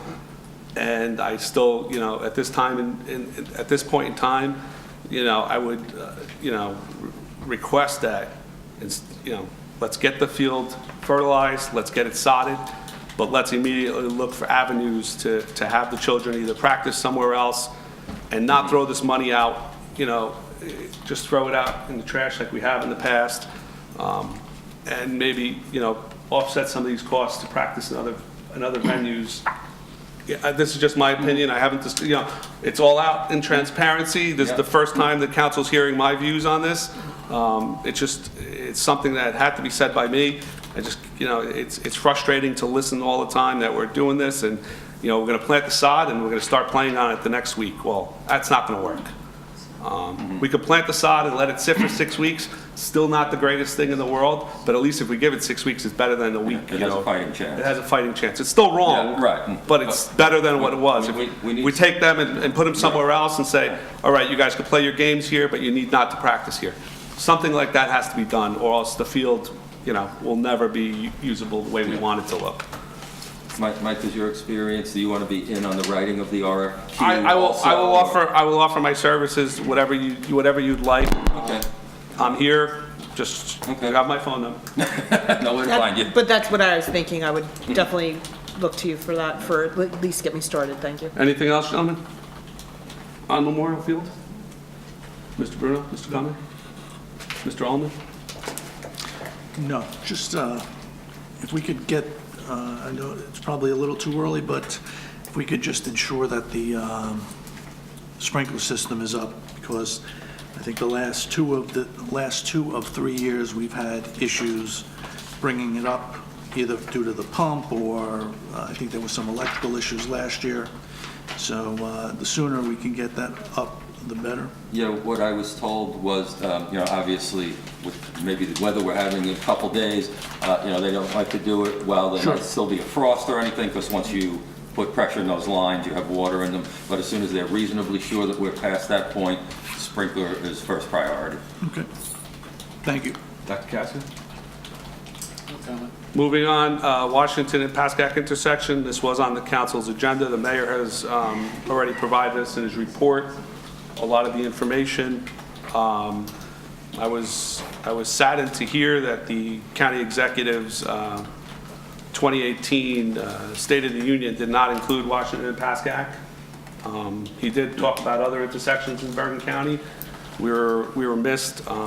So again, Mr. Mayor, if we could please get a letter to the county exec to request that he adds this to the 2018 State of the Union. What I was told, and I'm hoping it's correct, that just because it wasn't in his state of the county, that it doesn't mean anything other than that he chose not to include it for whatever reason. Well, being, the fourth worst intersection would have made headlines, so I hope that was just an omission on his end, but I'd like to get we can send him if we could draft a letter to him, I'd appreciate that. Yep.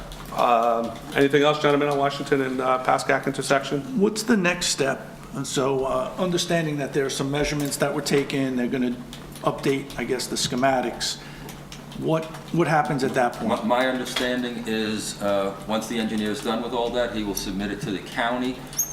They will do whatever they do. I'm not up to date on all the details of what they do at this point, and then they will call us to come in for another meeting to review what we've given them and then what they have worked up from it and take it to the next level.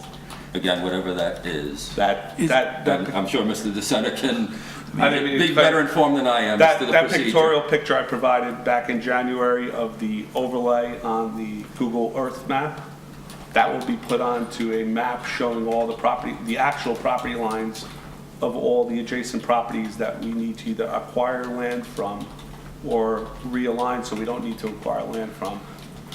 We will then be asked by the county to prepare those land acquisitions. Mr. Powell will have to be involved in that. Our engineer will have to be involved in that. We'll have to negotiate with the tax assessor what those properties are worth. We'll offer them an offering, whether they accept it or not. That will become negotiation. Once we acquire all the land that the county has said we need for the project, they will put it into final design. So is it premature to have a project plan at this point? I mean, so we can understand and, I think everyone here is committed to having this intersection done. Well, that picture is the project. That will become the project plan of all the lanes going in each direction. No, not the design, but what are the iterative steps to get us there? So you laid them out. You laid out 5 or 6 off the top of your head. What other ones are there? I mean, well, once the survey is done, as the mayor said, which will be completed this week. And by the end of this week, yes. Mr. Azzolino will submit that to the County of Bergen. Their traffic engineers will then start putting the alignments down of the proposed roadway improvements, both in all the directions. They will identify the property acquisitions that are needed. They will get back to us of which ones they need once we acquire those properties at a cost, and identify what utilities need to be relocated and start that process. They will then complete the design once we acquire that property. They will not go any further on the design until we give them a letter stating that all the property has been acquired.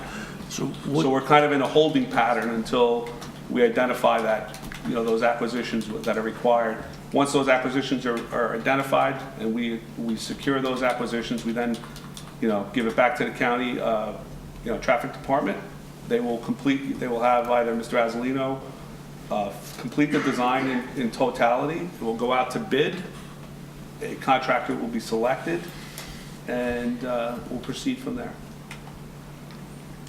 So is there a time action plan, I guess, is what we're trying to say? That's why I was trying to get, once the mayor writes the county executive a letter, hopefully we can meet with Mr. Tedesco and Mr. Femia, and if I could be involved in that, I'd appreciate it.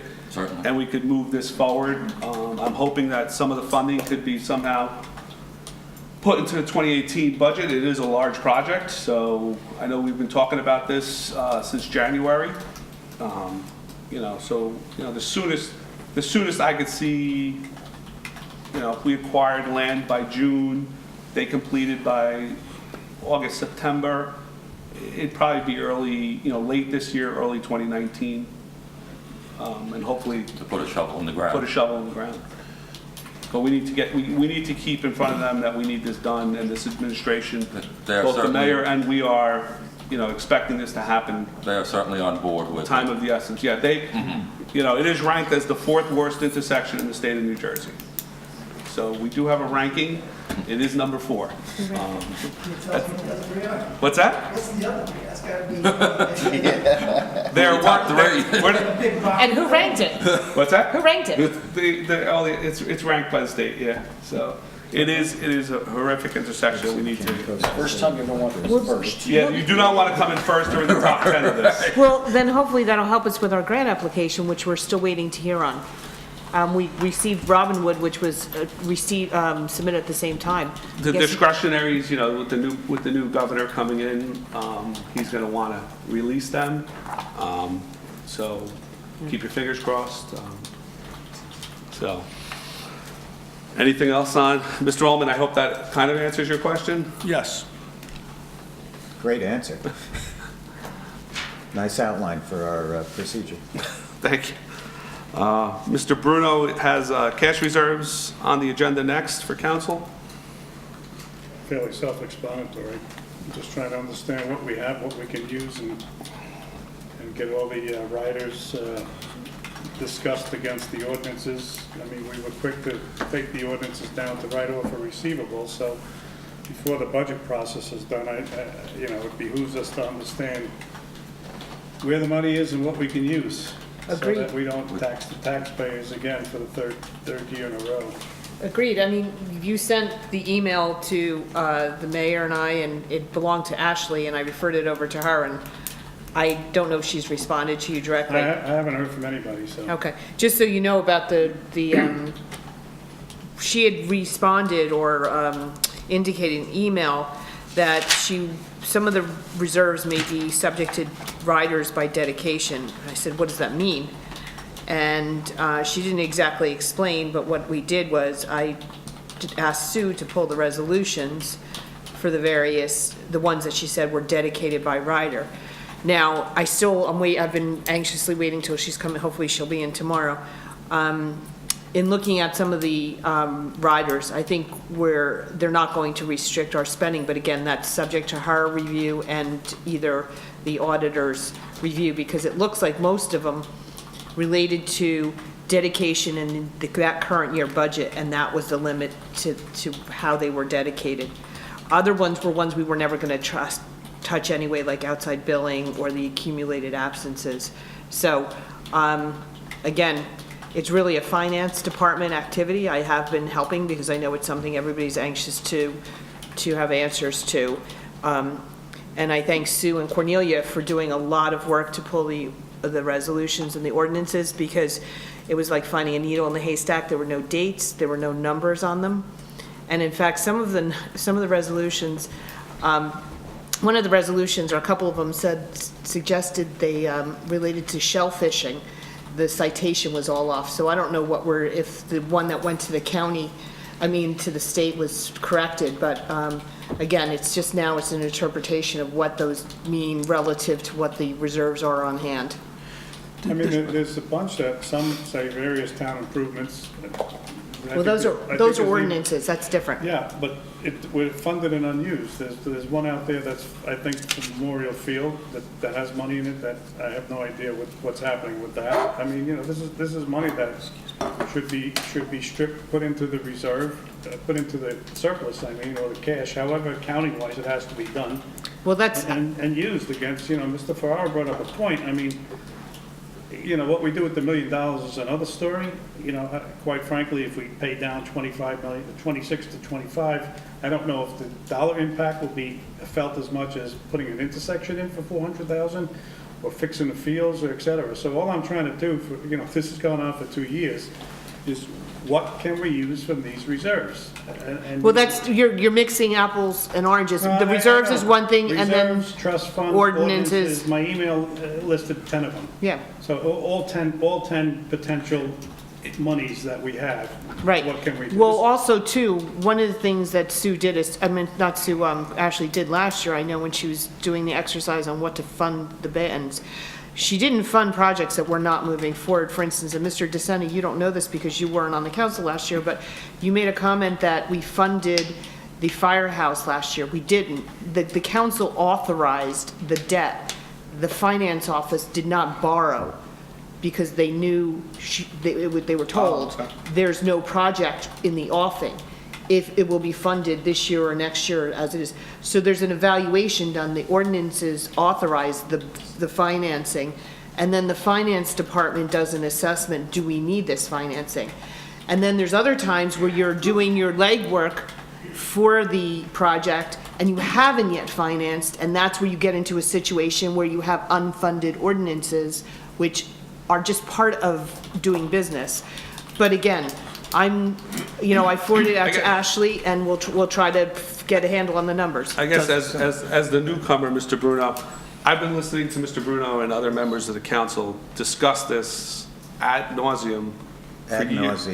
Ad nauseum. And it's an important thing. I appreciate Mr. Bruno's, persistence with this. And I think, Mr. Mayor, if it's a matter of, I don't know who needs to do this. Well, I've instructed, I'm going to say, the administrator and I have both instructed Ashley to put in as much time as she possibly can. Thank you, that's what I'd like to hear. To get this resolved and, bring it to all our attention where we stand. But again, that hadn't been done previously. So we are moving ahead. I've told her give us as hopefully much Mr. time Bruno as will she have his can. answer and the rest of the council will have the answer. That's all I need to, Yeah, but the problem is Ashley, a wonderful person, and I know we can't talk about, but her hours aren't sufficient enough to get this project done. So in my email, what again I suggested is we have money in financial services, use it and pay somebody, get Lou May in here and say, figure this out. You got 2 weeks, figure it out. Here's X amount of dollars, give us a proposal, give us a retainer and do it. I don't think she's got enough time to read all these ordinances and figure out what's there. So we're gonna sit here until the end of the budget season, and quite frankly, I think we're not gonna have an answer again. So if we have money and we did financial services and we temporarily funded it, get somebody to do the work. Can we get a target date for a due date to get this resolved? Well, it's got to be done in the next 2 weeks, because the budget, hopefully you're going to be adopting soon. I hope so. You've been We're working for 2 introducing, years. I should say. What I'll do is get either the 2 of them or 3 of them together, either on a conference call or something, and, I'll listen and let the 2 of them hash it out, and then, see if that's acceptable, what they hash out or not. And I will get back to the council. That would be, does that answer your question, Mr. Bruno? Again, am I allowed to send out an informational email to the council with something like, I just want to make sure. I just Don't think, mention any numbers. yeah, I think, it's an Yeah, important. it'll just be target dates, I think. But on that note, I do remember Ashley saying at one of the, I think it was a Saturday meeting when she was here, that she needs guidance from the council on what they want the surplus plan to be. I disagree. No, she was supposed to do? No, she did say that. Okay. This analysis is, although it will impact that, has to be done, and to Bob's point, and I know you've heard it and have tried to get this pushed forward, this needs to be understood. We had to write off that receivable, and magically, we came up with a review of the number of ordinances necessary to cancel so we could take that money and write it off. It was like magic, and it happened like that. It was a priority for them, or it was a priority for her, and it got done.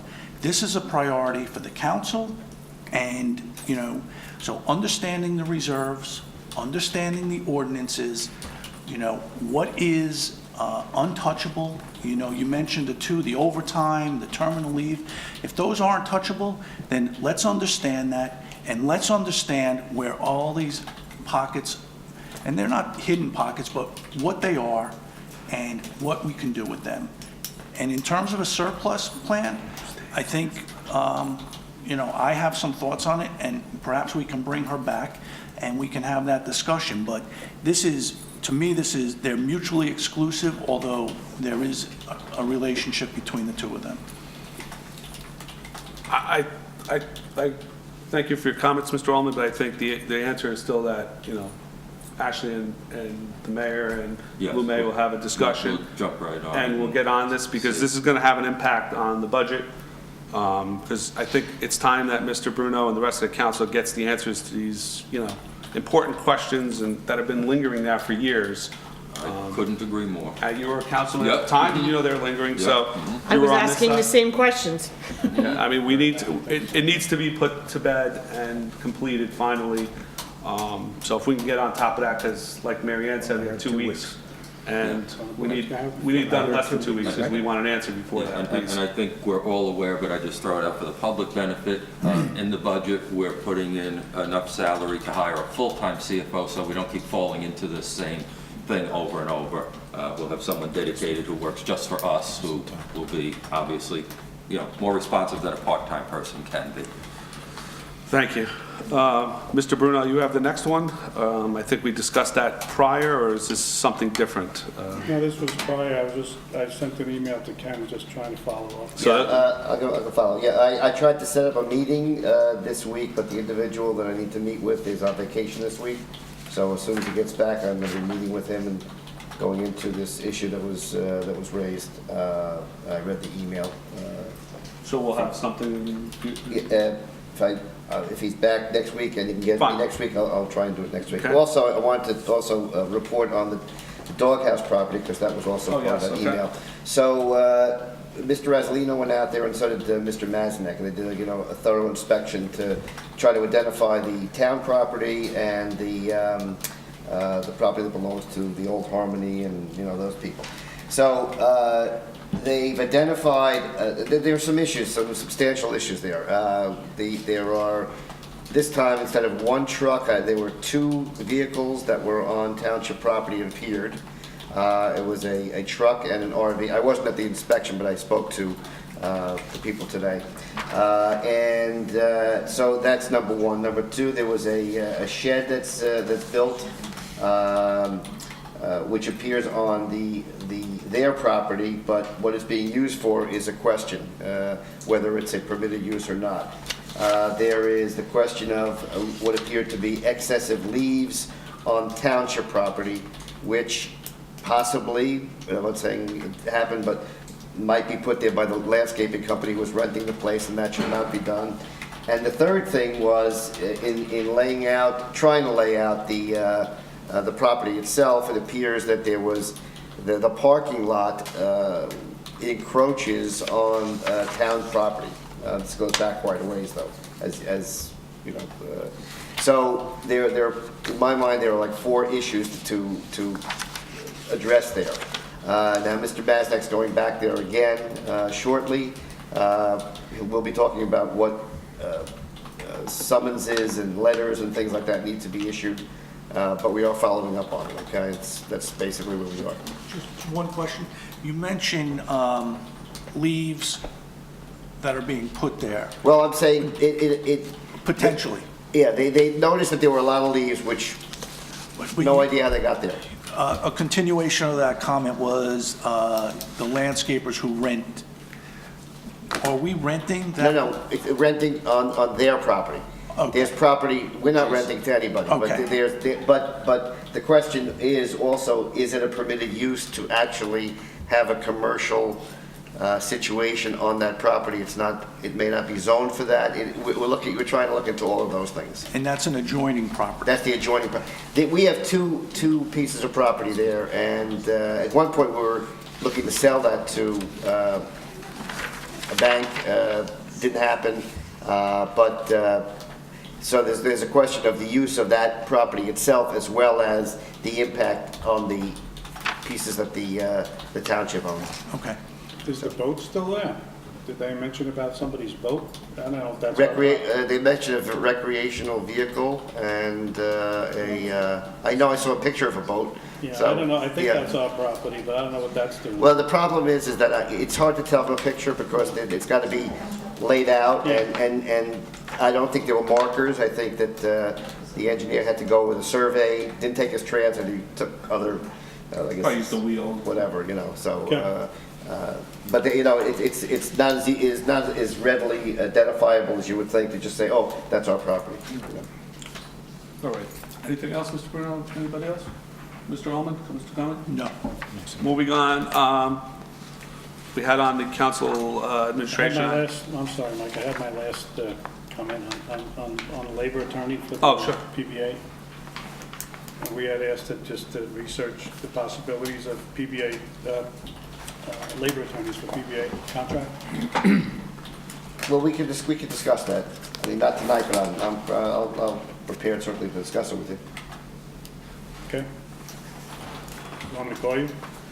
No, no, don't call me. I want to Closed discuss it with session? the council at another meeting.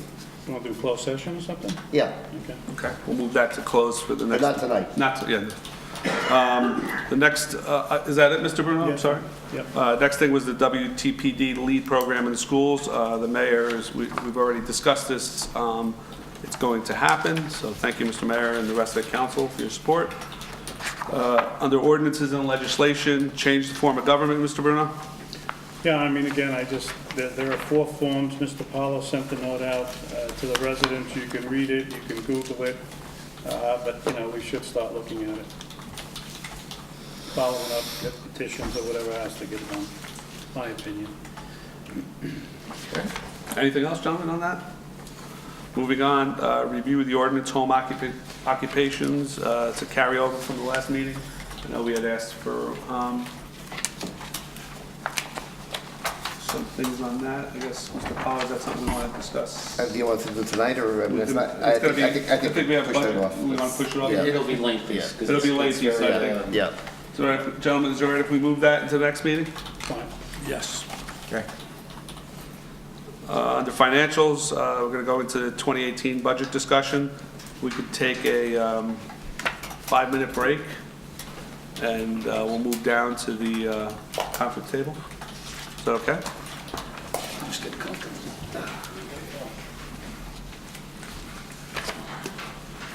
So page 44, Recreation Department, 80128370000. Recreation Superintendent, 80128370110. Requested was $20,193. Recommended was $20,193. Mr. Bruno didn't join us. Mrs. Lawson resigned last Thursday. Yes, you did? Yes. Yes. So is that something we've, We haven't prorated it as of, we're hoping to get someone in who Correct, can so- assume pretty quick, so I'm hoping it won't be much of a difference, but I don't think we can get to the She got penny. another job? Yeah, she got a full-time job in the private sector with benefits. so is everybody okay with 80128370110? Once the mayor has, I guess we're going to put an ad and advertise? Correct. And, Should we increase? How many hours is this a week? In the world? It's It's a 5 hours a day, 6 hours a day, right? 9 to 3? So that's 6 hours, what was that? 4 days a week. Yeah, 4 days a week. Places anymore. It's only a part-time, right? Yes, Let's see what he just forget it. Let's see what comes up. Right. So is everybody okay with leaving that? And then, once the mayor gets us some candidates back? Or we're 2193. going to keep it at the same rate of pay? No reason to change the hours that I'm aware of, rate of pay. Obviously, we're going to have to see who responds and... Okay. I'm okay with leaving it for now. Okay. Recreation cheerleading program, 80128371122. $2,500 was requested, $2,500 was recommended. No, I'm going to say, unfortunately, Eamon, you correct me if I'm wrong, that When I Ann put turned a it lot on, of that's these when it numbers happened. together, and now that she's not here, we may be doing some guesswork on it as opposed to prior years, right? So, Yeah, it's in line with the previous year numbers. And what we try to do every 3, 4, 5 years, depending upon what it is buy new uniforms for 2 groups instead of 3. Because if we say we get a big group of girls, like we have the Pee-wees, we had 36 Pee-wees this year. That's the largest we've had in 15 years. So we had we were lucky we had a lot of small uniforms, but not all of them matched. So if you're looking at that group across the next 6 years, as third You're gonna to need new fourth shells for the rest of You're them. gonna need new uniforms, and as they grow, they're gonna get 1 or 2 years out You of it. just pull the microphone in front of you. Yeah, So just, I think we'll see that later, deeper down. This looks like it's a payroll. Oh, so expense. that's for then the high school kids that they hire to actually work as cheerlead coaches? Okay. So that's, sorry, I didn't hear the beginning part of that, Mike. So yeah, there'll be a uniform number somewhere else on the budget then, for cheering? Yes. Okay. These are, we start, you don't have the benefit, but they're the salary information. Right. So, yes, this is cheerleading program, $2,500 in salaries. Okay. Keeping the same number, I'm assuming? Yeah, Okay. I'm good with it. I mean, it's going back to our young people anyway, yeah. so. Correct. Just We spent about just under $2,400 last year, so. Just because we have such a large increase in the lowest level, would we have more, would we have a need, or can we get more, or is it funded, is that okay? I mean, and they're looking, believe it or not, this is a good thing too. I heard that they're looking to start a first and second grade type of program if they can, right? That's been kicked around where people are saying they've got a lot of interest from whether they're not playing soccer or not doing other things, you know, because of that spike. And it's really this young group. There's a lot of kids in that kindergarten or even a year before kindergarten to second grade. So, I mean, so the coaches, right? If that's $2,400 to spend across 3 programs, I don't know if you want to add another third just to cover another one. Again, so what are we talking there? You're talking Another $800? about that, $833. Make it 3,200? So if we were to make it 3,200, you would be covered there. Again, we're trying to get the volunteers to staff it as the coordinators for it for the first and second grade. Because if we got another spike like that, you know, 122, yes. we do have, you know, it was 2 coaches. If we can get a third coach, it's just because that's a lot of girls to have to deal with. So if we can get another program started or another age group started, I think it's a good thing because it just opens up another service to them. Yeah. Or is the cheerleading, is that just for the fall football, or are these like a spirit team? So or whatever? that's a different program. So that was actually moved to Westwood 4 years ago. Okay, okay. Yeah, the competitive team now Yeah. is in Westwood, they're no longer part of Township, Right. correct? Yeah. So we're all right with 3,200? So is everybody okay with the recommendation by Mr. Toomey to add if the first and second grade program is added, to add an additional coach for $733 additional? So we're definitely adding another program?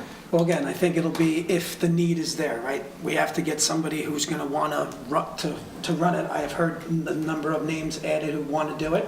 So it's just a matter of if they What's the step number? up in terms of kids. Yeah. 20 kids, you know, again, so. So it's, So- Yeah, put another 8 in there. Right, this So way. make it 3,300? It kind of either, we're trying to prevent it from going from 20 to 50. Not prevent it, that's not the right term, we're trying to say, but we've had a lot of drop off where it's gone from 30 to 15 also. Right. So we're trying to make it stronger to keep it consistent. build the program at the Yeah. younger ages. Exactly. And if it's relevant, the fees that they took in last year were $10,120 for the cheerleading program. Right. So, it's a big program. 3,300. So we'll make 80128370122. Barry, what was that number? $10,120. So, yeah, I guess if Eamon's revising his request and Peter, you're revising your recommend Yes, to 3,300? yes. And the council's okay with that? I am. Please. Moving along, recreation, summer recreation program, 80128370125. We're going to expand the program to a 6-week program from a 5-week program. Is that based on requests, or is that something? It's a lot of stuff. Yeah, it's really, which one is it? All right. Go over there. It's based on feedback Okay. from our director, Chris Pinto, who's actually a teacher at the high school. He's the guy, he is the person in charge of the whole program. He's built a great relationship with this older group of kids who are now going to be 8th graders. So they're looking to just can keep it going for 1 more week. So So the request was 49,000, recommended was 49,000. You'll get the people for the extra week, you think, though? The kids? Yeah. Yeah, they're there. I mean, the kids are I mean, mostly the there. parents are okay, because usually at the end of Yeah. the year, everybody goes on vacation. Yeah, but as it's going more and more with the schedule with schools, people go, like, now they're pushing it to either the last 2 weeks in August to go on vacation, because a lot of things either start or end right in the beginning. Think of baseball, right? Yep. Baseball usually goes an extra week or two Or into into August, August. yeah, so- And then that third and fourth week, people are starting to go on vacation. So it's more of, I think this is a weird, in June, right, when school ends, Right. there's a short couple of days there. I think they wanted to start that week before 4th of July, because when 4th of July falls, you kind of lose another week where kids Correct. are sitting around doing nothing, so. So June to mid-August? It would go from the The last end of week in June? June to the first week in week. August. But obviously, we're going to increase the fee for that. Yes. Just Yes. specifically for that. That was the fee ordinance that we were going to review Correct. at the next meeting. Correct. That was increased by 1/6. 1 week, You actually. might want to review it tonight so you can. Yeah, I mean, if we want Yeah, to, it kind of looks like they added a week, so for The summer for rec 5 weeks, the program. 6th week was prorated, it looks like. I'm just looking at last year's actuals and the year before and the year before. And, you know, in 15, we had 60 in there, we used 31, we used 40, we had 45, and next year used 33, and 47, so we're about 10,000, except for that one. How much was resistor? 38 this year? We used 30, we budgeted 47, almost 48, and we used 38. Is his So it's salary 10 in more. here? Ain't that- that is Yeah. salary, Yeah, yeah. so, I mean, last year, we kind of bumped him up, I think, because he was putting, we did something No, for not him. so much. I mean, we expanded, There's quite a few. 'cause of- we expanded because he was limited to his planning period, but I just did the I just divided if you divide what was expended last year by 5 and then multiply it By- one more time, it's about 8 grand. So, you're up to 46. I think and we you bumped probably- him up last year. We expanded the program, we bumped him up, he had extra help, and which we agreed to. That's Yeah. probably why it's 38, Yeah, from the prior or year. 47, or whatever it is, yeah. Yeah, so, and he hired But we didn't spend it. two assistant coordinators. But everybody- But I will tell you that also, one of the comments in the exit interview was that they may need some additional help with the planning, so we think there should be more salary in the planning, maybe have the coordinators do more planning for Exit the interview trips. from Ann? Yes. Yes, And also, in our packet, there's a copy of Ann's email that has what we charged last year and what they're proposing to charge for this year.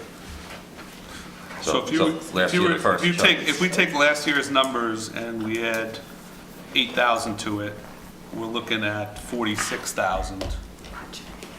Would everybody be okay with that, based on what Mary Ann just provided? yeah, but that didn't factor in additional Oh, planning. that doesn't factor in Right. additional And- planning. and- This is all payroll. Yeah, it's all So how payroll. much is it for an extra week? That's what we. $8,000. That's what you said, 8,000, So but 30 also Ann mentioned that she thinks you need more planning. So if we gross up the 38 for the additional week, it comes out to, round numbers, 46K. Correct. And it looks like you're asking, the request is for a further 3K to support Additional planning. Additional planning, and also too, they want to expand the program with age levels, so you'll have more kids. You have more coordinators or counselors. I mean, I'm okay Well, with you're gonna have more revenue 49. too, so. Yeah, Yeah. Yeah, you have more Money revenue comes to in offset it. To benefit either way.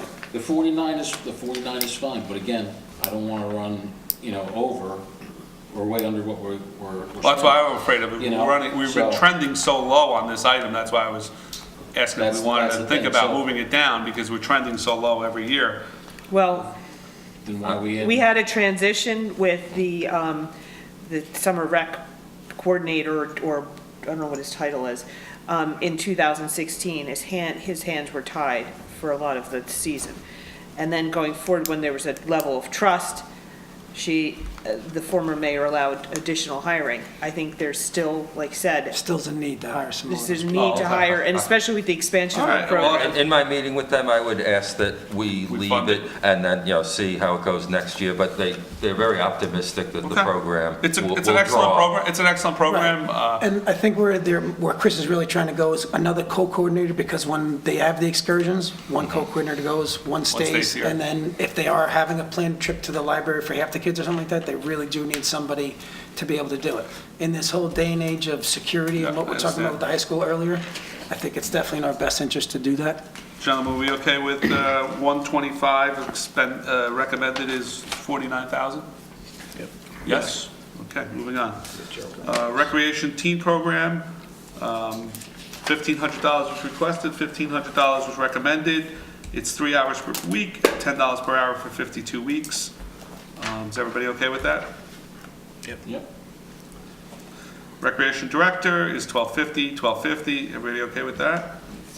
Is there, I mean, it's not huge number, but why the teen has been trending under? Does it run year-round?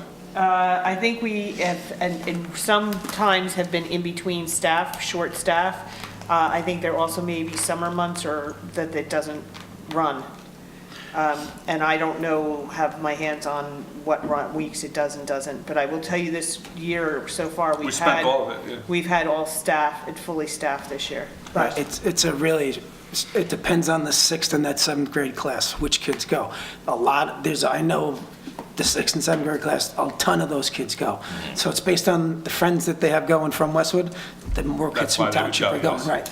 And that's why they're definitely saying, hey, you need to, just pay your share, that's all we're looking to do. I think, But my son never went, in that I group mean, of I kids, know, yeah. again, no problem paying it, it's Yeah. just, we've never hit that hurdle. Right. And now we're, How much was it? Well, it was 1,000 the year before, 800 last year, 1,500 this year. I mean, it's fine. Yeah. If we're gonna use everybody it. okay with that? No, that's, Okay. this is the teen center? This is teen program, yes. So my only problem with that is, we should fund it a flat number, okay? Not even charge, I mean, they were charging $10 a kid, right? Yeah. Is that what it is? Some kids in the middle of the program, before they even register, then they want to go on one night. Why can't we just fund the whole thing for how many kids want to go? So you're saying you're taking This away the isn't, $10? this isn't for admission fees. This is for the salary of the person we have to put there. Okay, It looks like they're getting $90 a month. okay, and then, but Whatever it is. the admission fees aren't in this one, right? No. Correct. Okay, so how much are the admission fees that we've been running? What line item is that? Well, you won't see because it comes in, and there's expenses, I guess they have, like, where they contribute to, Laser tag or Laser there's tag programs or, that they other have that programs. we offset some of the costs Yeah. with them. That's a 50% offset, right? I guess, again, this came up, this also came up in the exit interview. The need for the registration, whether you can have effective registration without charging a fee, I don't know, but you need to have for accountability, you need to know the kids that are in the program who are potentially, they have to have some kind of ID, so we're responsible for them to some extent, and for liability purposes, so you need to know who's utilizing the program. Kids that age don't have a license or anything else to check in, so you need some form. If you want to have if you want to have no fee, that's fine, but you have to figure out how you're going to be able to get them to register. Well, Community Pass could just be a 0 fee, Community Pass, right? Is that how you register for this? But then you're not going to probably have people registering, that's the concern. It's to me, If it's free, why would they register? Just because they can't be Because bothered. it's free, and so they won't even bother to go on, Yeah. maybe. I mean, it's $10 for the year. To register. To register. Oh, okay. Yes. Oh, so it's a one-shot deal of Yeah. $10. Yes. Exactly. I think if someone's going over to Westwood for 3 hours on Friday night, 3 or 4 times a month, maybe, it's worth the $10 Yeah. registration. Yeah, I think to Marion's point, it's just understanding who's attending. Sure, yes. Who they're with, that type of But thing. you have to having some kind register of- before the program starts. Yes, and if you show up and you don't, then they do it retroactively. I think they kind of like say, well, this one you get in. Right, Okay. Until- As long as someone's allowed to show up that night and go and register. yes, Okay. they're always That's not gonna the- turn you away. That's the thing. Our idea, maybe we can talk to the schools, and maybe I can talk to Gary and Westwood about somehow tying the school ID. Maybe we put a sticker on the back and they can... School ID would be fine. Yeah. You know, Well, and this and way for we know security, who you you know who's, you know, who's there. So maybe we can come up with some kind of, barcoding thing or something where they can say, here, as long as I know Danny Golden's here, I don't know. Do the younger kids even have an ID? Yeah, anybody who's in middle school, Okay. 6th grade and on, they do. Because in the past, the program wasn't like that. If you didn't pay at the beginning of the season, for the kid. Yeah, you couldn't go. Yeah, you couldn't go. Yeah, that's So, what. you know, kid, I don't want to do it, then all of a sudden, this kid, their friends is going. And now you They can't want do to it. go, then you can't go. As long as it's open to everyone at any time, I have no issues with the 1560s. Anybody No, else have Right, any? that's issues? the fees to pay the lady who's Yes, really over that's there. fine. Moving on, is Recreation Secretary part-time? That's nothing. That That's was- zeroed out? Yeah, that was previous when Ann was in that. So was role. zero delete that? Yep. Recreation office supplies, 150 was requested, 150 was recommended, 80128370210. That's fine. Is everybody okay with that? Recreation subscription of books, we zero delete that, Marion? I guess the next one also, for dues and meetings? Sure. I guess if the new superintendent needs to go to ones, we can always add that. Put it in miscellaneous. Recreation copier expense, $500 was requested, $500 was recommended. It's trending about $350 this year, 80128370290. Is everybody okay with that? Is this one of machines in the offices, or you have a separate machine? or where It's is up it? there, it used to be the health. Oh, it's up It used to be there? health, it's the Oh. color copier. Yeah. It really kind of supports other departments that need color copies. Yeah. So we're all right with that? We're okay with 500? Yes. Recreation football uniform safety equipment, prior year budgeted properly, consider what's negative 761 below. Not negative, it's account 761 below. What happened Okay. was, it was being charged, I tried to make sure that the uniforms and the safety equipment were up top in this line, and they had been previously been charged to line 761, which is football other equipment. So when you look at the two lines combined, there was a budget in this line of uniform and safety equipment of 3,500, a spend of 7,272, but you see the other equipment was budgeted 8,000, and I only charged 2,883. So when you look at them together, if they're budgeted properly, It's the same amount, just in the different lines. exactly. What- Now, is this the reconditioning and the new helmets and new shoulder pads and all that kind Yeah, of stuff? so elbow Okay, pads, so- the girdle's the worst thing in the world. Show a parent, somebody's been washing it for a whole season. Like, I wouldn't put my kid in that, but that's part of the process, yeah. So with the revisions to those two items, gentlemen, are we okay with that? So I guess you're comparing 10,500 to 10,500 and 7,300 last 6,000 year. on the other one? Any reason we need so much more, Marianne, or? 73 plus the 28, you said? No, right? no, no, the 28 is the actual other equipment, so you look at the 28 compared to the 15. I'm just saying, just don't focus on the budgeted last year, focus on the actuals, because So 7,300 was spent last year, and Yeah. now we're asking for 10,500. 10.5. Well, Eamon might know off the top of his head, I can see what Ann submitted with Eamon's input. Do you know, Eamon, why so much? It's usually a cyclical thing where we'll be replacing, based on last year's numbers of helmets that were rejected by the reconditioning Right. company. So usually I think 18 were rejected last year. That's just based on age, pretty much. So we gotta, whether we replace all 18 or not, we just have to be able to fund it to be able to replace them. What's the cost of a new one? It depends on the size and, but it could be anywhere from $130 to $150 a helmet. And usually get, 5 to 6 years out of them, I don't know. So again, and we bid, so we made a big buy 6, 7 years ago, where we bought a large number of brand new helmets, and they're all coming through to be, expiry on their age, right? I rounded. Well, again, we don't know what they're gonna What they're gonna reject this reject, year, yeah. right, so. So what numbers? are Have they we gone using out on yet? these two lines? No, they get picked up hopefully in the next couple of weeks. 10,500. Yes, Okay. and 6 on the other one? We haven't gotten to the 6 yet. I'm sorry.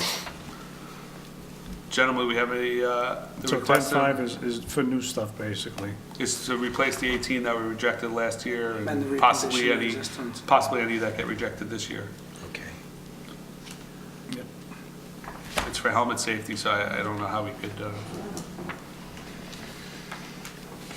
any issues with that, gentlemen? No, No? I'm good. Recreation cheer uniform safety equipment, That's the number, Mike. 6,000 was requested, 6,000 was recommended. What does this entail, Mary Ann, that it's such a high number? This is that replacement cost for actually having to shells buy a and whole stuff. new Oh, the suit. cheerleading? Yeah. I understand from Ann that the older girls did not get I think. Right, so they're the ones who are ready for a new set of uniforms. Did we buy new uniforms last year for $7,500? Yes, yes, we did. How many did we buy though? And I think we bought them for the smaller girls, right? I believe so. And then you buy three Phoenix groups shells we usually got. every 3 years, and then you get 2 or 3 years off, and then you start again. The hardest thing is replacements. These companies have got the they're out of system style, beat. yeah. They built it one year, they don't make the same one the next year. So you can't fill in to buy, And 10 more. Again, if it matters to you, if you factor 6,000 plus 3,300 for the labor costs, the total program costs 9,300. I don't know if there's trophies or anything, but it took in over 10,000 last year. So it seems like it's covering the cost. Yeah. Which one? Cheerleading. Yeah, cheerleading does make money, a little bit. So just Football doesn't. the cyclical, just going back to 13, I mean, we didn't spend money in 13, 14, or 15. Well, We you didn't know what, you can guess why. We didn't spend anything in 16. There All was, right. there was arm wrestling going on over these uniforms. I So, can- that's we how need to I'll put it. spend money. This was That's ugly. really This what it was, comes down Mr. Allman, this was an ugly situation for the program, and Okay, we'll leave it at that. all right. Is that a correct statement, Mr. Toomey? Yes. Right? Dark days? Is everybody okay with the 6,000 for 370402? Yes. Probably next year will be back down to $2,000 level?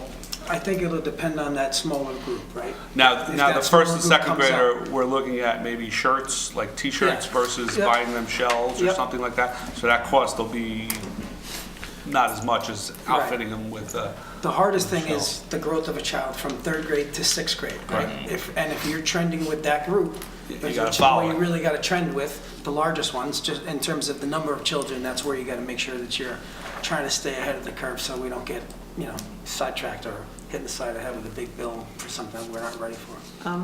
Mr. DeSena, I don't know if you want to do this or not. Would you want to then consider all the other items that relate to cheerleading now, or do you want to continue the way you had? Because I can point out the ones they are, so since you're thinking of cheerleading, if you don't want to do it that way, we can. I think we'll skip.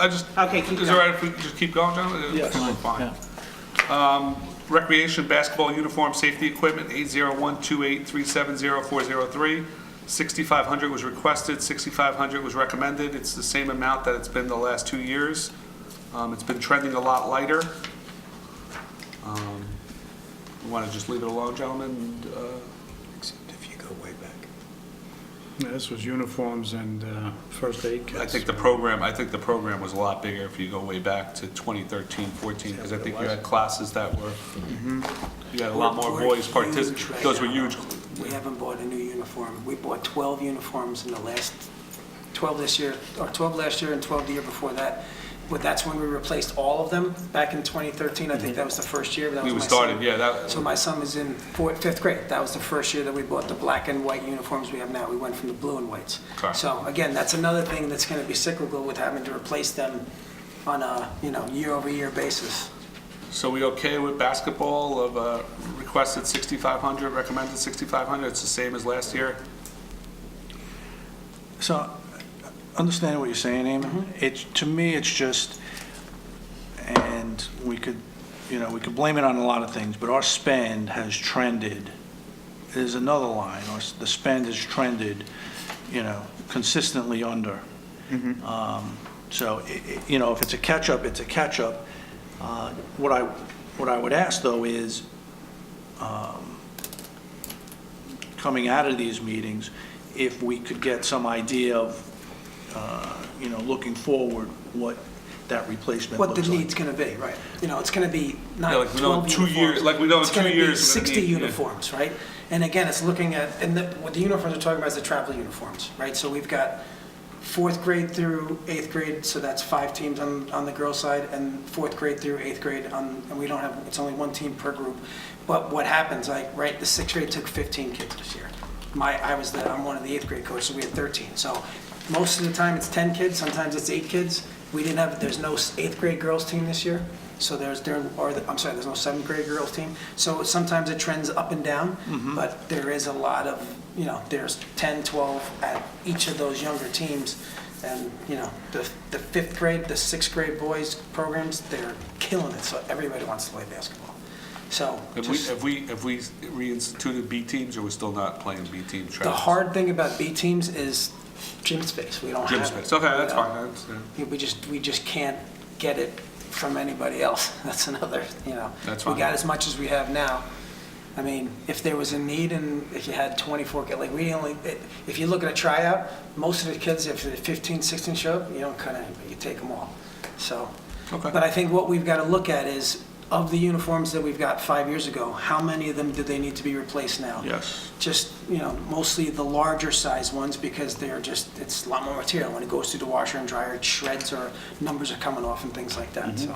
So if we put this in, can you come back with, this is what you think your count is, so that we Yeah, know? so when we collect the uniforms after the season's done, I mean, we can go back and look at how many kids we have, but it's physically, when that garment comes back, is it? No, but I mean now, going forward, did the season start yet? No. Yeah, we're almost done. You're finishing? Oh, yeah. Okay, so when it We've all got comes another 2 back, you can tell Yeah, us so whether we'll be we're right getting or all wrong? those uniforms back in the next 2 weeks, probably. Mm-hmm. So by the time we get them back, we can go through them and say, okay, you know what, we need to replace Okay, so off if the there's top a- of our if heads there's any big 50, and then change- if we need to get, again, these companies don't make the same uniform that they made 5 years ago, so we have to change the whole group, whether we say the 4th, 5th, and 6th grade stays the same, and then we take all the ones that we have now, and they kind of go to those guys, and then we buy newer ones for the bigger guys, and then next year, the younger kids get swapped out, so. So you can tell us in 2 weeks, give or take, what you think. It's when they all come Yeah, I back, understand. whenever they come back, then we can at least look at everything cleaned up and see. Everybody okay with 403 then, gentlemen, for now? I'm sorry, Marion, did you have another question? No. Wrestling is no longer in Township, so I guess we could delete that, Marion? Well, no, if you see the note, I've had... There's no note on mine, I'm sorry. Oh, I'm sorry. Okay, then that must be one I changed. I recommended 2,500 on the newer sheets, and the note is explore bringing the program back into town. I've had some parents approach me saying that they would like it to come back into town. So that was the reason for my funding it, is to research. When do they start? Back into town. That they're done, I mean, they actually, I think this week's the Yes, states. this is it.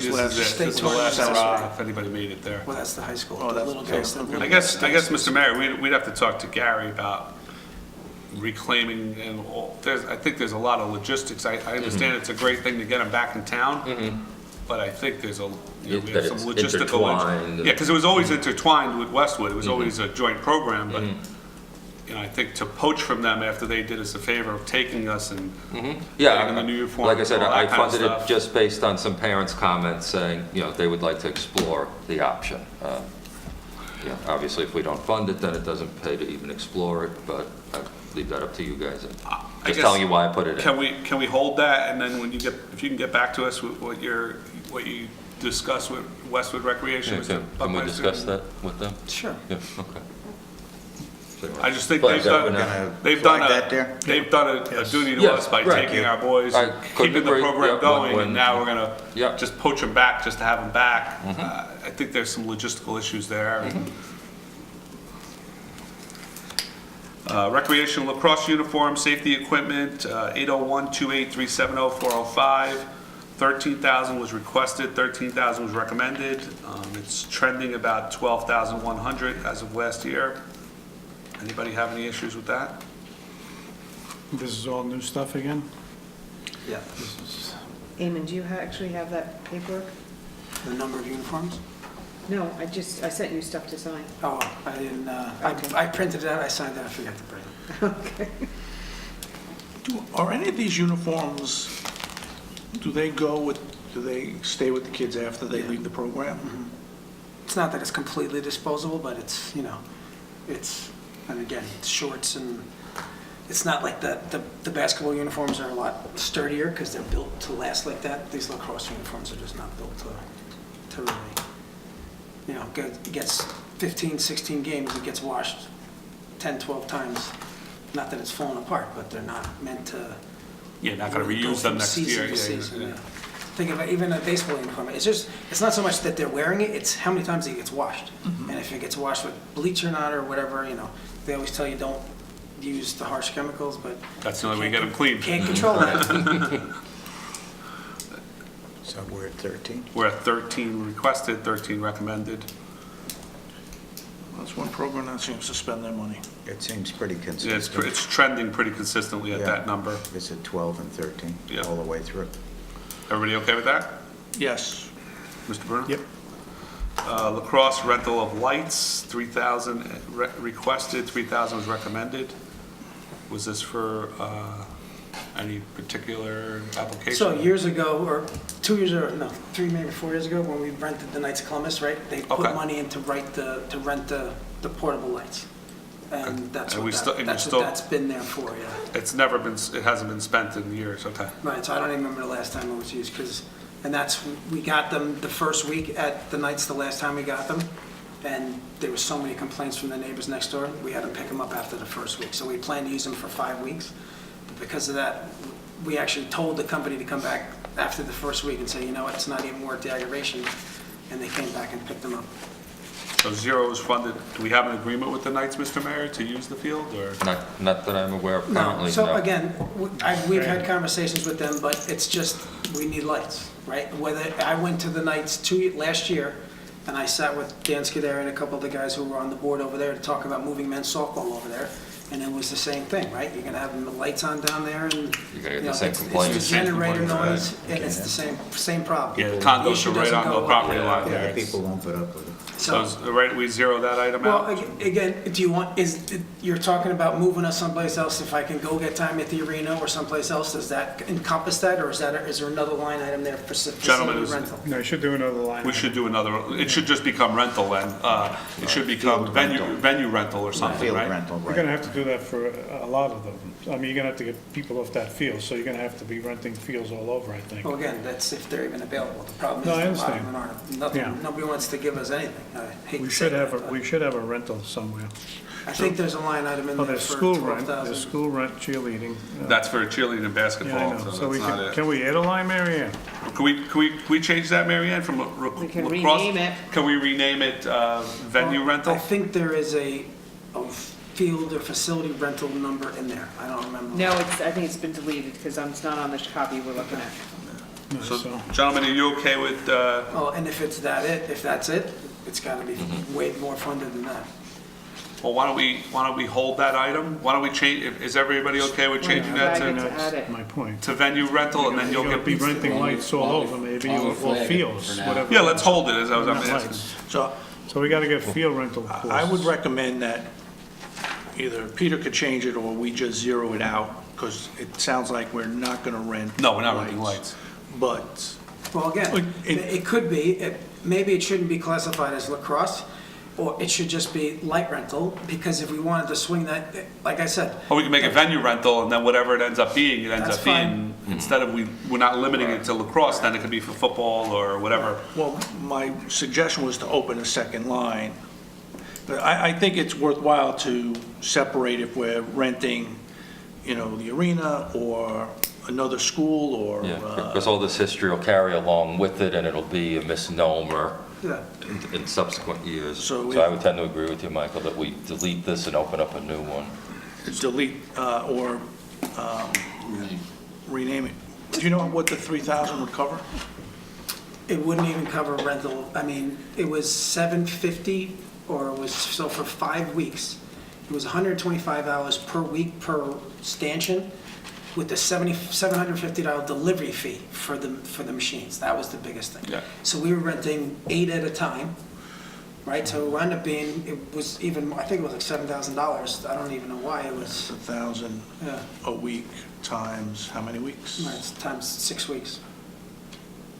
And that only gets you to a certain number, right? You got fuel them and Yeah. all that, you're not including all that. Well, that's just And you had the 750 delivery and No, that would that's be on two top. more, right? So that's delivery and pickup, so it's twice. They make $1,500 on that. So that's 7,500 for Yeah, and that's just for, if you wanted to go, normal seasons are 12 to 14 weeks, right? If you're gonna even be able to support something like that. Well, how about we do this? Let's zero delete this item, right? And we'll have, if you can investigate some avenues of rentals, Eamon, get back to us. If I understood correctly, Eamon, from the committee meeting, you've already booked some time Yeah. at one place, Yeah. right? Mhm. Yeah. So could we possibly, if you get us some cost, we could expect? Yeah, I mean, it's, the arena, I know you guys should know from baseball, right? It's, I don't know, I'm renting as much as I could. I got half the property in there for $275 an hour, right? And that's, so I got it for 4 nights the next couple of weeks at That's our own cost. $1,200, yeah. Yeah. No, 4 nights for, so it's $3,800 for the 2 weeks.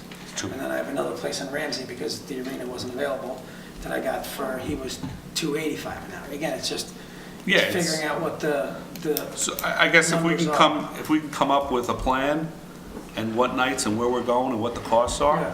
and we'll investigate it, and then if we could tell, if we could rest Memorial, this is just me talking, I don't know about the other 4 gentlemen. If we can investigate that, That's fine. and that would curb the restoration plans, because now we could maybe seed it and sod it and let it sit, and you guys only use it maybe the one day for your games, and then let it sit the rest of the week. I think it'd be a big help. I don't know what your thoughts on that would be. We've always, for lacrosse, right, we don't start our games until the end of April, right? For that reason alone, because we know the field is never in great swamp, shape. yeah. And it's not really that it's a swamp, believe it or not, it's dry. It's when a big storm comes, and, I would love for you and I to go down there and take a look at it. It's the slope, right? Yeah. It's almost 11 feet from behind shortstop on the baseball field to the shed. 11 feet across, it's maybe 80 yards. So when the water comes rushing off there, it's Niagara Falls, and it's just pulling everything with it. And that's the worst part, is that section behind By shortstop. left field, by left field. Right, and which is the Yeah, 'cause that's steepest where all thing. the clay and So everything runs. where we practice is in right field. Yeah. And it's not that, it stays dry because the water Just passes running down. through there, and it all goes onto the softball field and washes out from there, so. So your scheduled venue rental for the arena and Ramsey, do you know what that number is at this point? I have to go back and look at what the combined numbers are, but it's Probably $7,500, $8,000. It's close to it. It's probably, yes, I think it's 7,200 for the 3, that's just for 3 weeks for, a couple of nights. So I say we just flag the lights and the venue.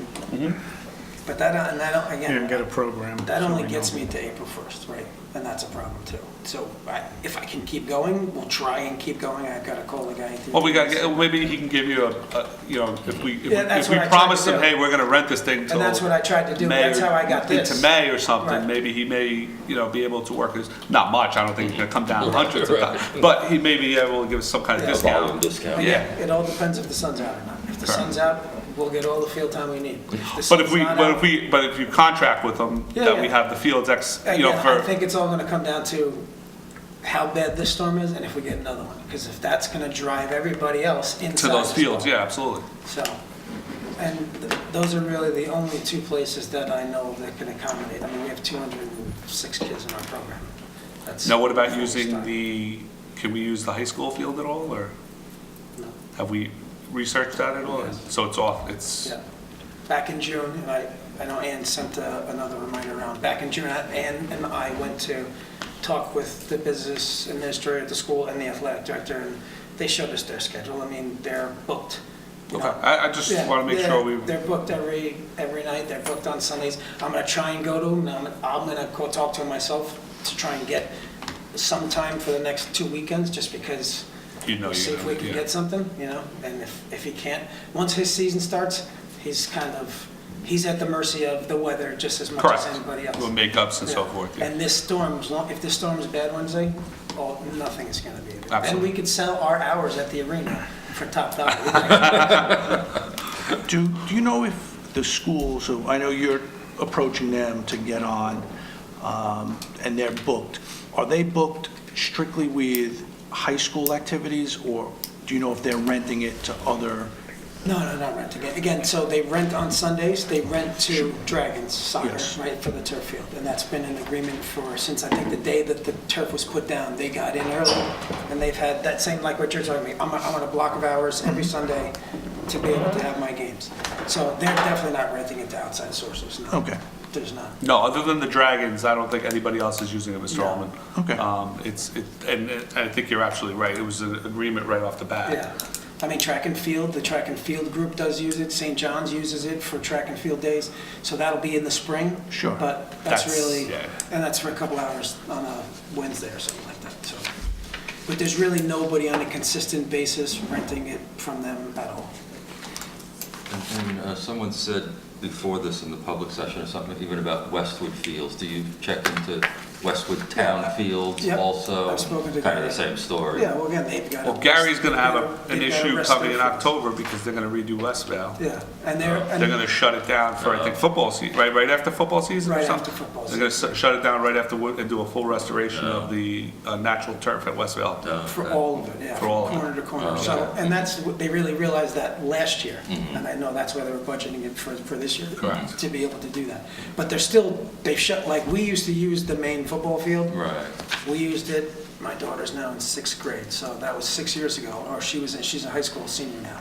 In 6th grade, we used that field over there. Okay. And, you know, it took its abuse, you Right, know? yeah. Even from us being on it twice a week, it took its abuse, and they says, you know, we need to let it rest the next year. Yeah. And we've, you know, they've got they don't open them until April 15th, and then Dragons is on it Okay.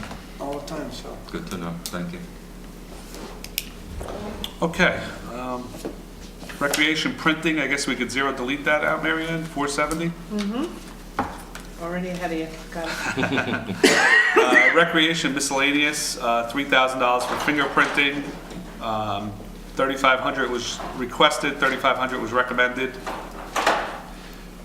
Is this for, Background checks and fingerprinting and all that? Coach? So, I mean, we don't have a policy, so we need some infrastructure to support this going forward. What we did 5 years ago, when I was one of the people who was running back then, we did all the coaches from lacrosse and football, and part of the ones, most of them cross over anyway.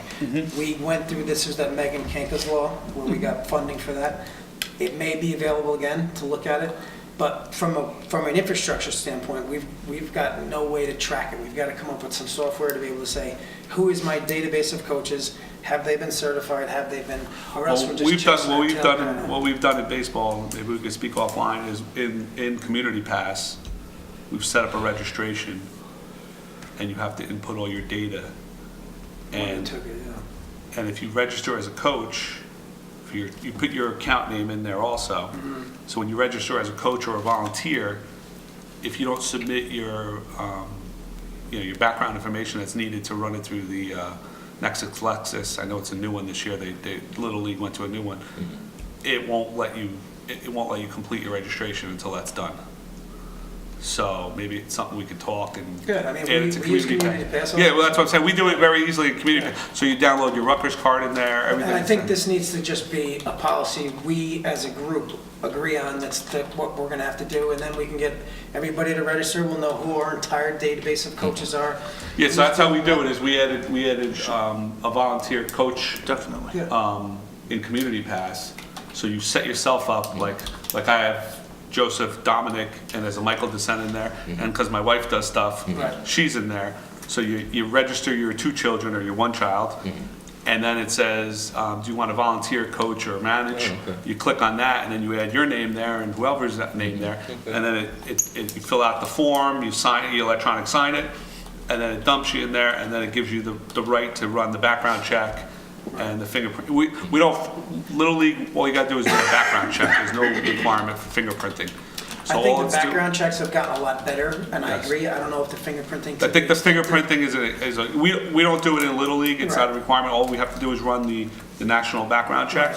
And I think that's when I brought this up, that was my only intent. I didn't think we need, unless Jeff or somebody says we have to do a fingerprint.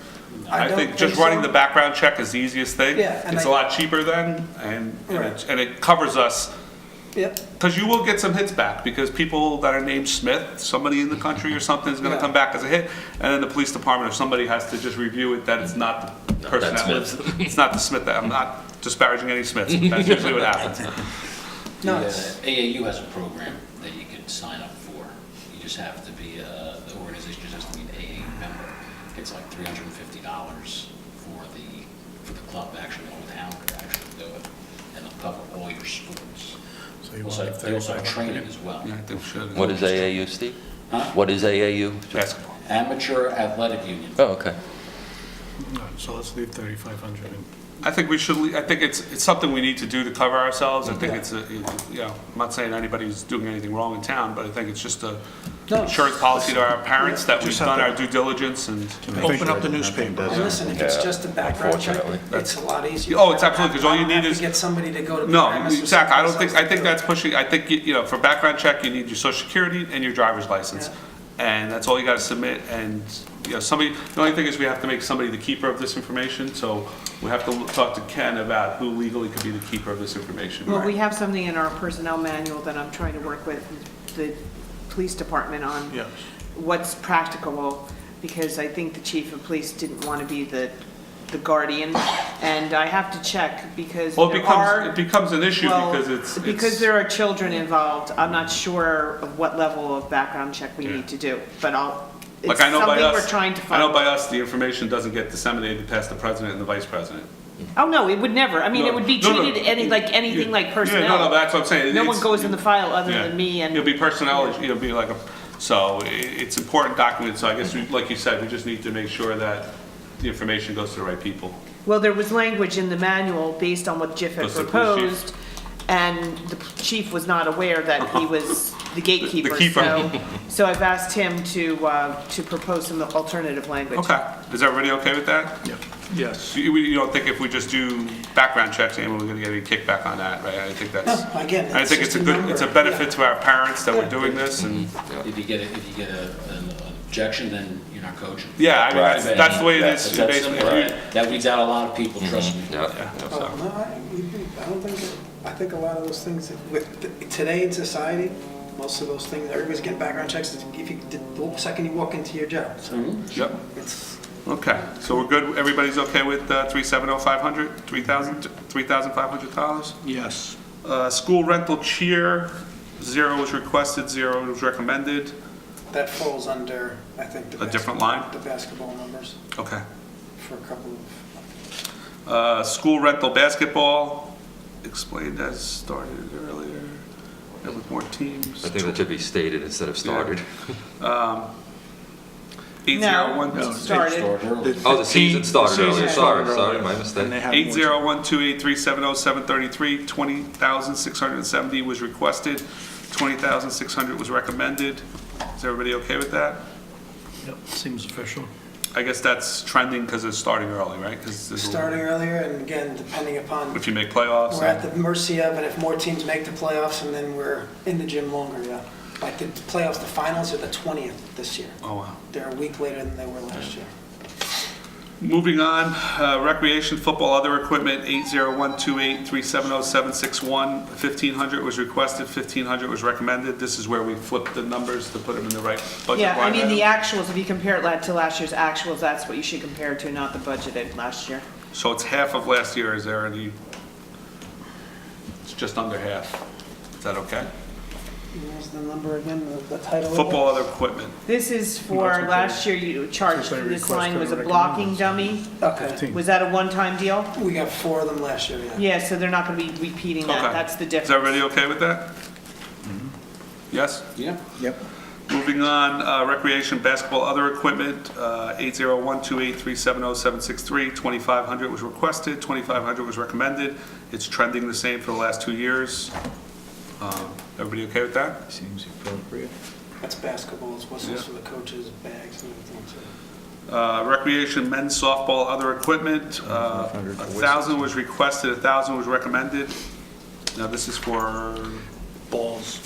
Softballs, yeah. I softball. think that's what they buy. Okay. Everybody okay with that? I hope so, we already let them get them. Recreation, cheer, other equipment, zero delete this item, I guess, Marion, please? We had something charged to it last year, but was that a mistake? Music. Music, no, you need this. So- Nothing was recommended here and nothing was requested. So what's the number again? I'm sorry. It was 250 last year. Okay, yeah, we need to Put 250 in there. put 250, 275. This is for copyright infringement. But one of the directors works for Sony. Okay. She saw that as it's a problem, yeah. Okay. Mr. Mayor, would you like to make What do you a, think we need for it, Amy? 250, I mean- 275? I mean, we spent 250 last year, Yep. I would say 275. Again, if they're using it across the 3 programs. is that your new recommendation, Mr. Mayor? Please.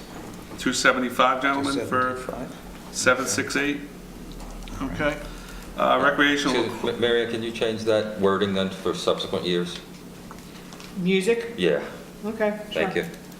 We Yeah, that makes change it sense. for At this least- year. yeah, that makes sense. Recreation, lacrosse, other equipment, 2,000 was requested, 2,000 was recommended. This is all the pads, Bart, This is goalie. New goals, balls. It's for the goalies. It's trending the same since 2014. Everybody okay with that? Gentlemen? Yeah, it's all goalie stuff, it looks like. Okay. Recreation, summer rec activities, adding 8th grade and more non-trip entertainment in response to parent surveys. We have a requested of 18,000, a recommended of 18,000. So this is, I guess, in adding more stuff. Yes. Can we just, I'm sorry, can we take a step back to Sure. lacrosse? So in football, we provide helmets, pads, basically, we kit them out fully. Lacrosse, just the goalie we provide for? Yeah. So we buy helmets, shoulder pad, or chest protectors, stick.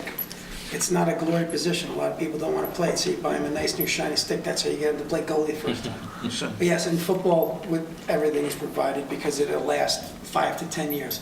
This equipment for lacrosse is the same type of stuff. It's, the helmets are certified. Once you buy it, it's good for 3 years. I don't have to recertify it again. I buy my son a brand new helmet every 3 years for that reason alone. Okay, It's not as, again, it's just the durability factor. okay. Anything else, Mr. Allman? And balls, that little ball, I can't tell you how many we've lost, or up in the woods or wherever, or just miraculously just don't come back from practice. Getting back to summer recreation activities, 370775. Anybody have any comments or with the requested and the recommended of 18,000? So what are they, Why is it, Because they're adding 8th grade and more non-trip entertainment in response to parent surveys. That was the comment note. But what are they adding? I mean, like how many trips, how much a trip? Well, they don't know yet, and we don't have it in. Right, it'll be based on the extra week, right? And maybe, again, use the bounce house as the example. They got the biggest one the last time, a little proper planning, or they can do 2, well, they can do 2 in a week. Sometimes if it's hot, not that they want to be able to do it spur of the moment, but they just want to be able to. Be able to prepare. Yeah, and I think that, things like that really entice those older kids to want to come back as 8th graders. We haven't had 8th graders in that program in 15 years. It's a great thing that they actually want to now be part of it. They're adding the 8th graders. They're the ones who asked, can we please have this again next year? That's how much the 7th graders had a good time this year. So it seems like our new director is doing a wonderful job. Yes. Doing an he excellent really job, is. yes. So if you did 12,000 for 5 weeks, right, it's 25 a week, give or take, and you add a week, would be another 2,500? Or you'd be adding another 6? But then you're adding another grade also. You're adding a whole grade, Bob. No, I understand that. Well, you're adding a week and a whole grade. I know, but is everybody gonna do an extra trip? Again, it'll be based on activities that they want to have there. Again, some of them might be excursions off the property, some of them might be things that they're bringing there. Say they wanted to bring, what is the pets, like they got like a travel petting zoo Oh, thing. like outrageous pets or something. just to be clear. It's non-trip. It's non-trip. Right, so this is stuff to actually happen They're there. coming, Yeah. Bringing on like the Harlem To bring them Wizards. closer to us, yeah. Water slide rentals, and then they do a lot of arts and crafts. Yeah. And probably for the older kids, DJs. So they're just trying to make it even more attractive to make sure that when those 8th graders leave and they move on. It is a seventh graders are generator, coming up right? behind. Marianne, the numbers are generating, Yeah, rec does. rec does generate. Yeah. Yeah, for Yeah. summer runs, yeah. Yeah, and I think it'll just keep reinforcing what we want it to be, The Is best everybody thing is okay with the people give us the feedback. We haven't gotten feedback like that in a long time. So this is worth it. So it's definitely, you know, Yeah, Chris and Ann, if we listen again, to them, we're very in favor of it. yeah. And he's really taken a liking and Yeah. he's understanding what needs to be done to provide that better service for everybody, not just the older kids, it's the youngest kids too. Yeah, and the older kids probably need more equipment that's sports related. It's going to be more expensive than Yeah. like the arts and crafts stuff. Right. Do they go to the swim club? Yes. Do we capture that somewhere else, or? It's in that, the ledgers that I gave you the other day. It was in and out of, I actually was looking at it during our regular meeting tonight.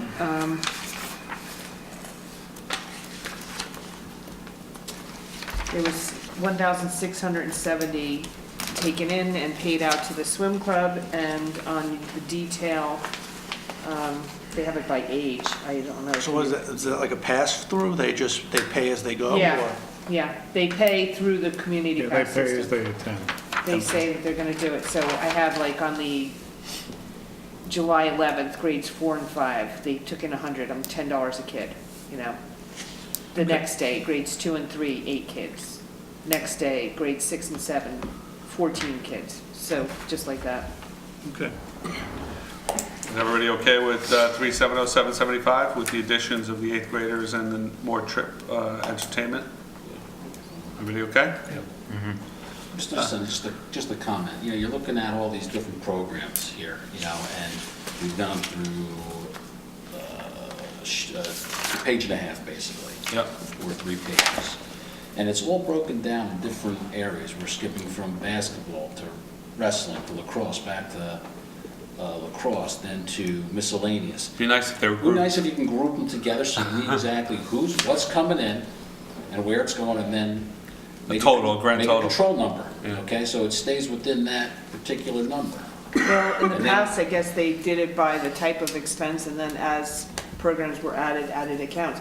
I don't know, I can ask the accountant, but I don't know that you can just start re-categorizing everything.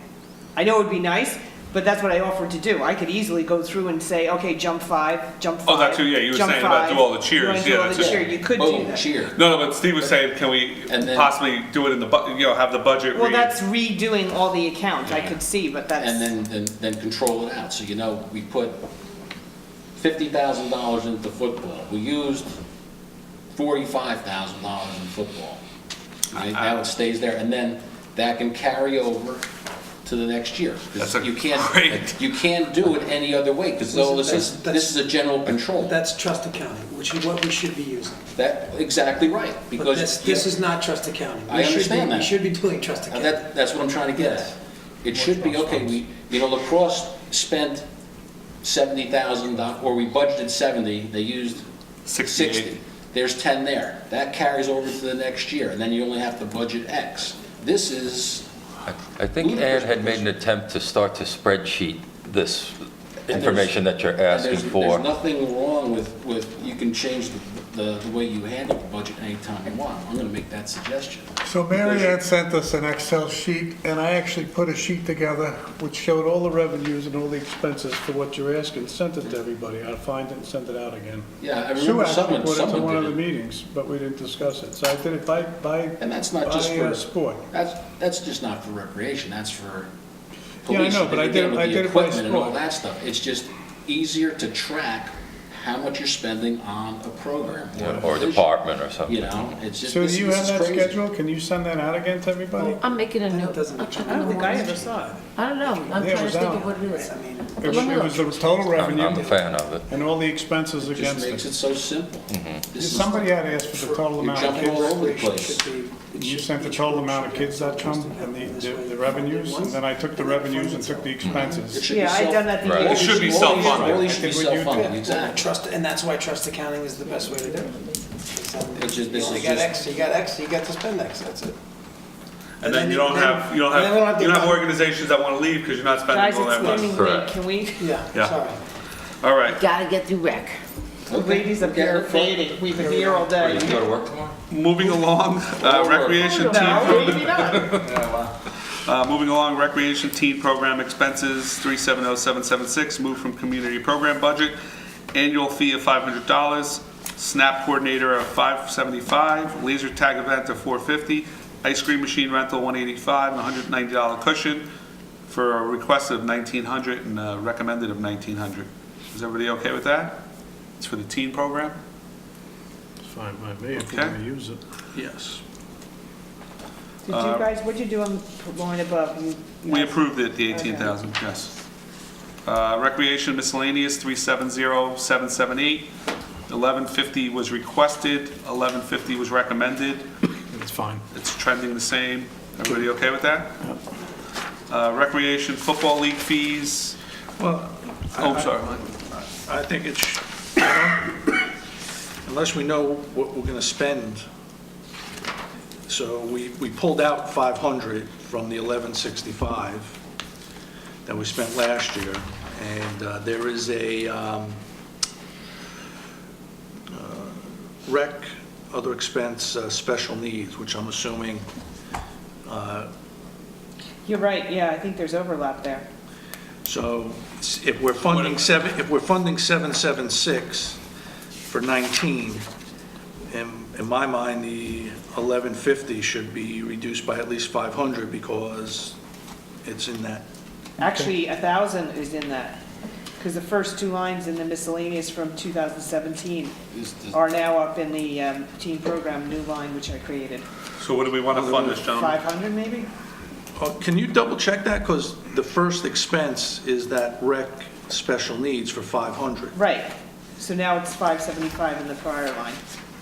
What I'm saying is, so there's two items that were factored into the line above that were previously accounted for as miscellaneous, because there was no appropriate line.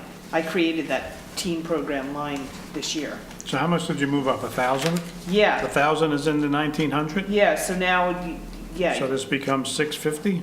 Or it comes, no, it becomes $150? $150. Or 500 just to have a miscellaneous account. I mean, they've used 500 every other year. It's been 500, it was 500 last year. Mike, you have an issue making it 500? No, I just Matching don't, it to you know. 20, matching the same appropriation as 2017? Yeah, Mr. especially Mayor, with would that be okay? Of course. Gentlemen, are we okay with making 778 500? Yes. Was that your change to recommend? Yes. Or- Yes, the mayor recommends. I'm sorry, what are we changing that? 778 is going to become 500 instead of 1150 based on the additions being made into the teen program expenses. Everybody good? Moving on, recreation football league fees, 370,781. It's been 6,000 now since 2015, and it's trending 5810 last year. The Football League is a league that's Spezial formed, that's his corporation?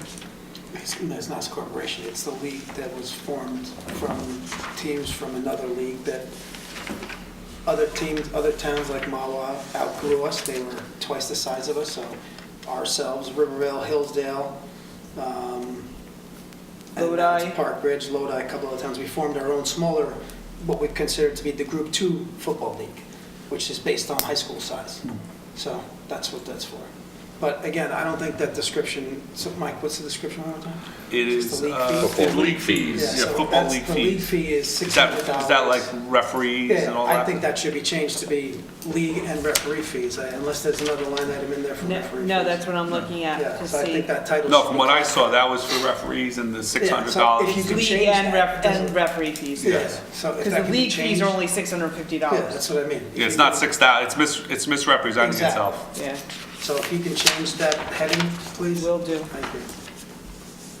Can you send us, or me, a list of the teams that are in football and lacrosse league that you have? I'll send you the websites. Yeah, that's fine. Also, Steve, if you look at the detail of the football league fees, you can see right there the games. That's how I was able it's to on there? chime in. Okay. Lodi, It says Lodi, Montvale, Montvale, yeah. Garfield, Hawthorne Hills. That's all part of the process we created to make sure that when we create the spreadsheets for what we're asking for, we go down to that detail, not with the basketball because there's 380 games. Is everybody okay with the 6,000, requested 6,000 recommended for 781? And changing the title to league and referee fees? So noted. Yes, Mr. Bruno? Yeah. Mr. Allman? Yeah. That's good. Mr. Cumming already said yes. Mr. Cascio? Cheerleading fee, cheer league fees, cheer showcase fee, 500 was requested, 500 was recommended. It's been zero now for 4 years. Is something new, or Yeah, it's a new thing. So something we're going to add to the program? or- It's a fee that we asked that, as part of their registration fee, we want to pay for that, right? Instead of them having to go and collect another $10 from everybody, we're going to say, okay, that's part of your registration fee for the town. You just got to give us the paperwork and we'll fund it for you. That's, Okay. it's another way to stop nickel and diming people across the board from. Yeah, you're just setting it up now, and Yeah. it's all set up in the Exactly. in the fee when they register Yep. now. Does lacrosse or football or cheerleading have any other funds, or they just use town money? We use town money, and then if we have a snack stand, we make $150, that's the money. Is that in a fund, or that just cash that somebody has, or how does that work? It's in accounts that are all at our tiny bank under, non-for-profit groups. Under what? Not-for-profit groups. Yeah, because usually the parents that like buy the stuff. Parents So associations. is it under a non-for-profit corporation or something? No, it's just a non-interest-bearing account that is based on the governing body's rules for the state that says you can have a you don't have to report it, it's just you're not making any money on it. It's a way to properly document how you're, so I'll use the basketball fee. We created a new basketball. Every single sport that we have as a town now has its own account. I'm the name on it because I had to create some name, but it's Washington Township Recreation Basketball. I get checks now, I'll be getting my third check now. It goes to the account, I write the check account out to the officials, so it doesn't look like I'm getting a $5,000 check and I'm dispersing the money. It comes in, we leave $2 in the account every year, and the account stays open as an active account. So that's the way of keeping, and this was put in by, the state to keep these companies and these smaller companies from stealing money. Right. Who reconciles those accounts? I'm sorry, what? Who reconciles those accounts? Those are his. They're outside of the, they're. It's got nothing to do with the No, town. well, you said you were putting money in it though from the I'm town. taking- No, he's not. I'm He's taking a check. No. He's using that to account for these programs that he's running that are Right. not the town programs. They're like the, whatever, the various Is sports. the It's town, like, it's no is the different. town than- check going into the account? Well, if it's written out to the basketball program or whatever as a pass-through so that the fees can then be paid to the referees. I understand So that. it's no longer going to Mr. Toomey personally. I'm not saying it is, but I'm saying the money is written from the town into these accounts. And then Mr. For Toomey takes it distribution. out and distributes it. Yeah. Okay, let me ask you a question. Yeah, the Yeah, accounting but is I mean, done. I don't know what he does Hold because it's on, not. no, the accounting is done at the request up front, right? If I give her a list of 100 games that I need to be able to, there's 10 games on a Saturday, that's the amount of money we're asking for based on that. The accounting's all done up front, and then it literally just goes right back out. You see that, you see it in here, you see the pay. So the question so line 78, to jump ahead, line 783, basketball fees, it's the Yeah. next line. Right. There's got to be, Pages and pages and pages. 10 pages and pages. Yeah, because they're all the referees getting So individual submissions. is a check being cut? Is one check being cut for this total? You look it up, look on the left, the PO number is one PO number, and all that detail is there to justify the check. The total of the check, I can't tell you by looking at it, I guess I could, because I could go from the total left is 2915 from where it started, was. No, that's fine. Yeah, I- but that's the concept. Everything's apparent. You can see an eye check, how many kids, okay, it's the little kids, they have 2 refs, whatever the rate is, blah, blah, blah. But that one, so there's one check, so the first check out of this basketball fee is going to be for about $9,000. So one check is going to go to that account. And To pay to the you- payee of Washington Township Rec Basketball Association. And then out of those funds, a payment is made to the actual ref. Correct. Okay. And he distributes the. Well, to the referee, a signer, Across and his then he- 30 and guys that then he he has, signs. we give them the money. And so, like for January, we put in for January, we got the check in the middle of January, we gave it to them, and they're able to fund their guys, and makes everybody extremely happy. Okay. but that's standard practice for, but it's all documented. There's no- Checks go out. Believe me, she wouldn't let a penny go. Did let him know if they didn't get paid. Oh, yeah. So, You again, use I a don't signer. understand the methodology of the accounting for $9,000. Sounds like one check for $9,000 is being written to the association. right, and then I'm then distributing that back out almost immediately to the referee assigner, who's then saying, okay, Jim worked these 3 games on a Saturday, He he's gonna cuts him a get, check he's for gonna that. get $75. He gets the $75 check, but he had 10 guys working the rest of the game, so he's got a spreadsheet of all, he's got pretty much the same spreadsheet that Marianne has in there. The assigner has the same thing. They say, I've got to assign these, I got 2 guys working here in this gym, 2 guys working in this gym, 2 guys work in the 5 gyms that we use, and they're all being accounted for. And you get this list? You get a list? I get A bill. Do you get a bill. Yeah, the yeah, receipt that's from the yeah. payees? Listen, we're there. Yeah, He gets a bill from the assigner, right? Well, I mean, I know, I'm speaking for, I know how it works. I'm just I'm sure trying it's to similar. understand. So the assigner will send Washington Township a Right, bill we saying, give- hey, we we give- did 100 games in the month of Exactly. January, you owe us We gave him- $2,500. We gave him the schedule. Yeah. He says, okay, here's your games that are assigned. And then he sends you an invoice for each one of the people that worked it. Right. Now, on the travel side, it's different, and I don't want to keep talking about that, but on the travel side, that's why the fee is so high for travel. You pay $1,200 up front. You're essentially giving them the referee fees, and they are distributing it to, each team's got, it's 8 teams in each league. You play 7 home games, 7 away games. It's a pretty much cookie cutter process for them. So getting back to 370-782 for the cheer showcase fee, is everybody okay with the 500 and the 500? Yes. Moving down to basketball referee fees, 12,000 was requested, 12,000 was recommended for 370-783. Is everybody okay with that? Yeah, just why was there a jump in the last, being spent last year? Because they only spent 4 and 5 and 15 and 16. You know why that, I'm sorry. I'm looking at the right thing. No, you're looking right there. You're right. It was, we put 14 in, spent 4, put 9 in, spent 5. Then we went to 12 and they spent 11. 11 plus. Do you know why those were low that? It doesn't make sense. Probably got billed somewhere else, maybe, if we can check. It's a big. I'm looking. Yeah, I went through Yeah, it. we I gave mean, you 14,000 in 2013, it was all spent, same thing. In with 2013. 2014, and then 15 and 16 are just odd years. I mean, it doesn't matter, if that's the number and that's what we expect to use, 'cause it looks like you used it last year.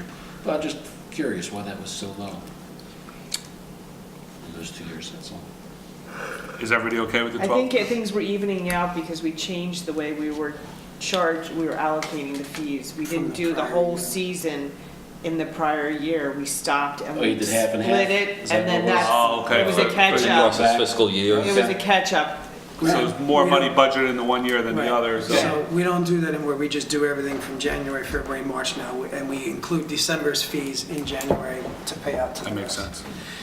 For years, we never played basketball in December, but because of bad The weather. NIT tournament and Thanksgiving, so you Exactly. start early, yeah. so. Right. Everybody's okay with 783 then?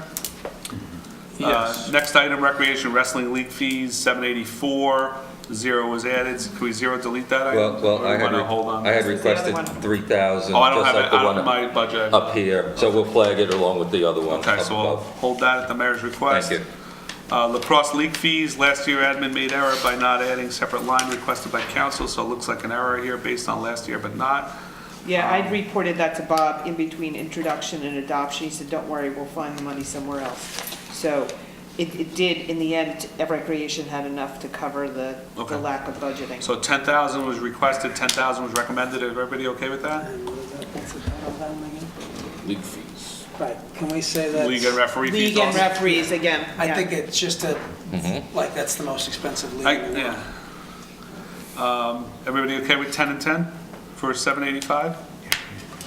Yes? Okay. Yes, sir. Recreation football trophies, 370-791, 1,500 was requested, 1,500 was recommended. It's been the same since 2013. Is everybody okay with that? It's pretty consistent. Yes? Yes. Yep.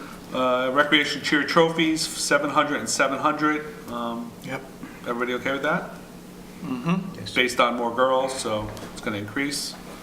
Recreation basketball trophies, 650 and 650, recommended and requested for 793. Everybody okay with that? Yep. Are these participation trophies? What's that? Are these like participation, does everyone get one, or No. just the? Each division gives a championship and a second place trophy.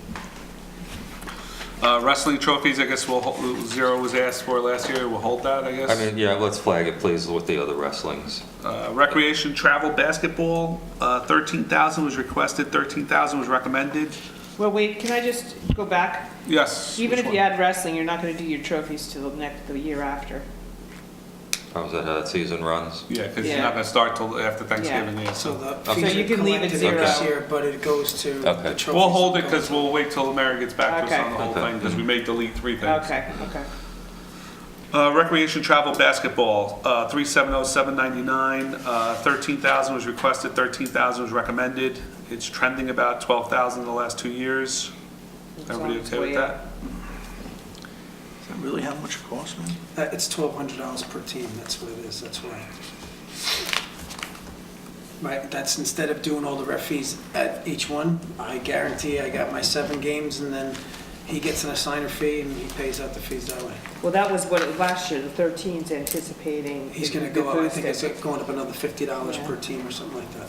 So they try and let us know as soon as they can, so we can plan for We it. can budget it, yeah. Everybody okay with 799? Yes, sir. Yes. Mr. Cassie, are you okay with that? I'm fine. Okay. Recreation online registration site, 2750, 2750. It's been the same now for the last, is that contractual, Marion, or is that? I think so. It's basically community pass, or whatever they tell us it is, it is. I know there's one Everybody year. okay they- with 370,800? They jacked it up in 2016 without giving us advance notice, and you'll see and then it's been flat since. Recreation Golden Senior Activities, Does it offer any, is this just a payment site? Yes. Or is there more information? Is there reporting? Is there? I mean, You're definitely. Well, it ties into what you said about the background checks also. no, you could add that to the site. Right, yeah, okay. But it just seems like a lot of, it's a It's a money, pretty powerful tool. though. It is. it's a powerful tool to accept credit card payments I was and all just that. gonna say that. So it takes the money out of the hands of somebody at the town recreation department.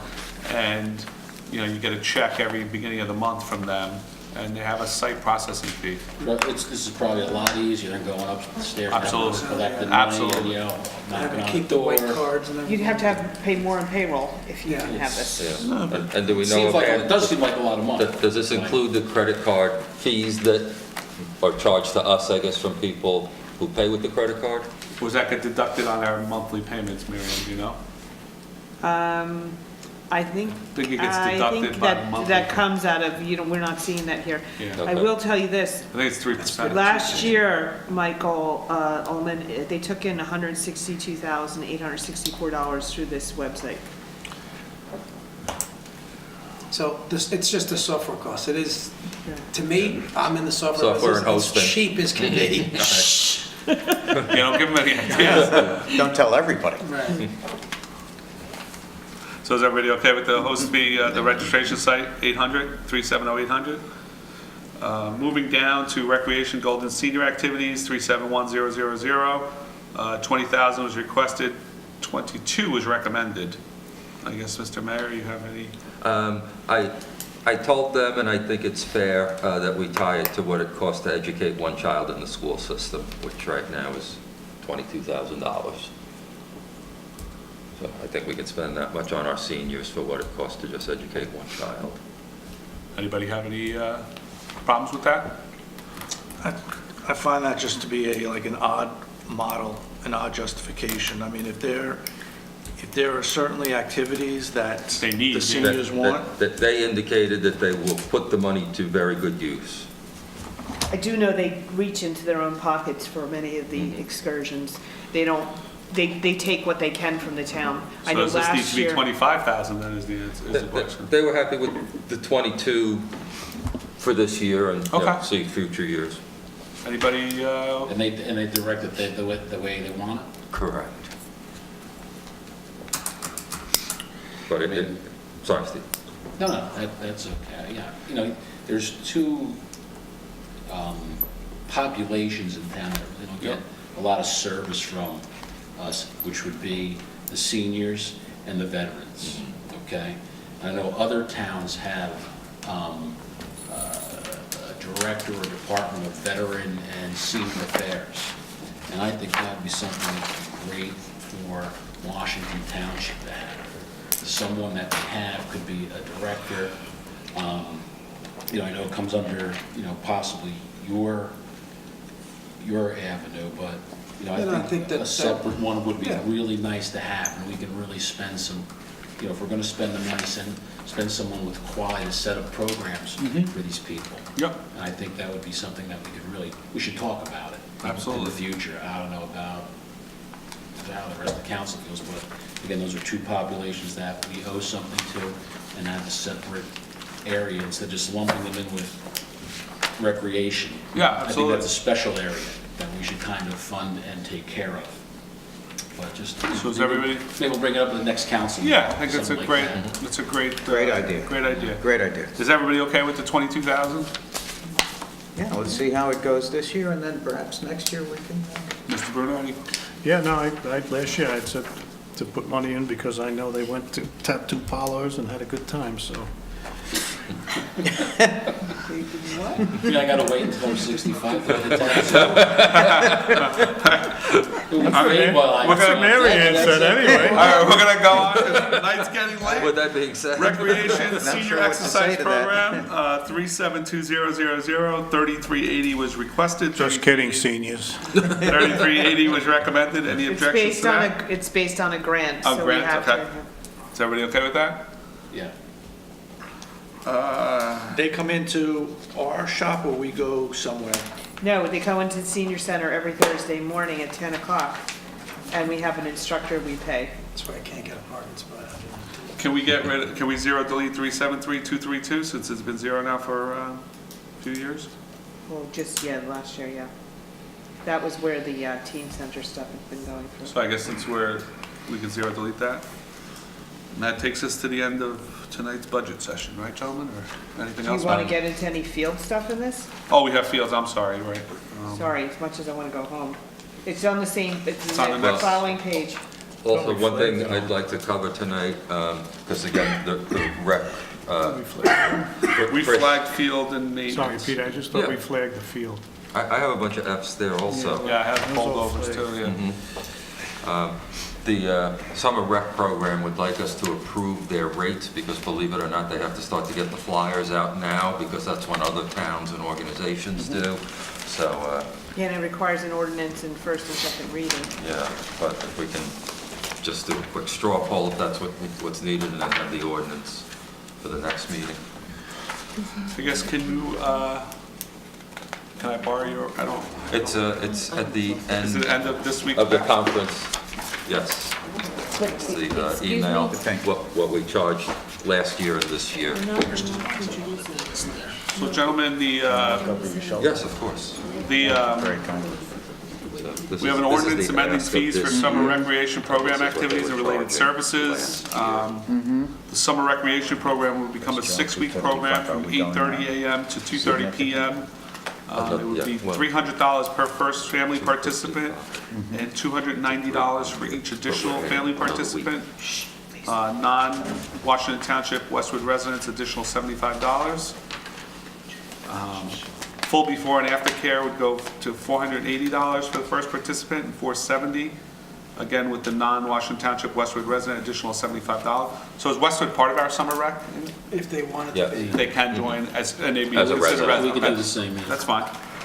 Before care program, 7:30 a.m. to 8:30 a.m., $150. $140 for each additional participant, again with the $75 additional. After care program, 2:30 p.m. to 4:30 p.m., $360 for the first participant, $350 for second participant or additional, and $75 for non-Washington Township Westwood residents. Late pickup fees would be $35 per hour per participant. And this is for, The 2018 Summer Recreation Fee Ordinance Amendment. and this is a 6-week program? This is for a Yes, 6-week from program, 5 to Mr. Ullman. 6. Yes, from 8:30 a.m. to 2:30 p.m. The thing is, though, I think what was done, it was prorated, so they just took the extra week, 5 weeks, and then added, like, what, a week costs? They have a new note in here, prorated refunds will be issued only during the first 2 weeks of the program. After the first 2 weeks of the program, registration fees are non-refundable, Mr. Bruno. No, but if it's like, if it's $250 a child and it's 5 weeks, it's $50, and then if they went to 6 weeks, they added $50, make it $300. I think that's what. Yeah. There was a combination of that and looking at other towns. Yeah, so I don't know if it's fair or not. I mean, it's an extra week, but are we spending that much more of the extra week, or, you know, that's what I'm saying. Pretty much because you have the coordinators, you have the same activities, just multiplied by another week, so. Because you're gonna have to pay the staff a whole nother. Right. No, but you got hundreds of kids at $50, plus the second child at something. At $10 cheaper, at $2.90. Well, again, if you make the budget into each section into a trust fund, you can track it a lot easier. So we know we overspent or we over budgeted for this particular item. Because all this stuff is going to get lost in the wash at the end. I would love to do that. That's what's going to happen. But So it gets kicked into one where we didn't. This is the biggest moneymaker in the. Oh, I understand that, but you can track it a lot better, Bob, you know that. For the other programs also. I did it manually, I'm saying, I agree with you, to have it set up so you can look at it, what you spend and what you put in. But Sure. I did it manually and sent the schedule out, which we'll send out again. What you're saying is, do we need to even charge the extra $50? I'm not, well, I don't know if it's extra 50 or extra Or is it 25. 25? Yeah, I Well, mean, it's hard to track if you don't do it that way. It's just hard to Again, determine. You're just taking the numbers and multiplying by an extra week is what you did. Summer rec, if you consider the fees and the, it didn't make enough last year. Yes, it did. I sent the schedule out to everybody. Summer rec makes the money for us. Everybody else is kind of teetering. Football doesn't, lacrosse, I think made wait. $2,000 or so. Everybody makes a little bit. And summer rec is your moneymaker. So all I'm saying is, you know, it's an extra week and it's 2 kids, and I don't know if there were 3 kids, I don't know how many kids show up. But, you know, it adds up. I agree it adds up. At the same time, I mean, 6 times 5 times 6, it's 180 hours of program for $1,800, right? 6 weeks times 300? 255. It was 255 No, last it's year, 300 now, going to Mr. Alden. It's 300 this 300, year it's 300 because of the extra week. So it's $1,800 per the 6-week period. Well, No, it's 300 total, I'm sorry. Right, Yeah, right. it's- That'd be a huge money Yeah, maker. no. That's what I'm saying. I mean, It's you know, 11 o'clock. yeah. again, I don't, first of all, I don't view the summer rec as babysitting. There's an enrichment aspect to it. Absolutely. There's crafts, there's a lot of Different activities. At the same time, it's a lot of hours that these kids are engaged. And, I mean, I don't know, I look at it, I see it as a bargain, but, I don't have kids, so I don't, I may look at it differently. Sorry, excuse me, pardon me. The young families that I have interfaced with and young dads that I've worked with, childcare costs and the cost of raising children, and I'm thinking of some people that I know, not family, that the costs are just horrendous, all in all, in raising children these days. Mike, And if this is such a moneymaker, why don't we give our residents a break? Well, if you look at Wait, it, wait, if it's wait. 180 hours, hold on, if it's 180 hours, Mike, total, is what you're saying? With the children are there for about 180 hours, at 300 for the whole, it's about $1.60 an hour, the cost. But wait a second on the moneymaker. The cost of the salary and wage last year was $38,201. The cost of the activities were $12,000. It brings you up to over $50,000, and the summer rec fees were $42,355, excluding the excursions. It was $8,000 negative. There's a little bit of fluff in the excursions, but not not nearly 8,000, so I you're. don't think that's what I had, but. Well, it no, I doesn't have it matter. right here. I mean, I know, I- but I had it too, but that's not what I came up with, so maybe I had different. Well, maybe you added the excursions and not realizing the expenses of the excursions were run through a trust.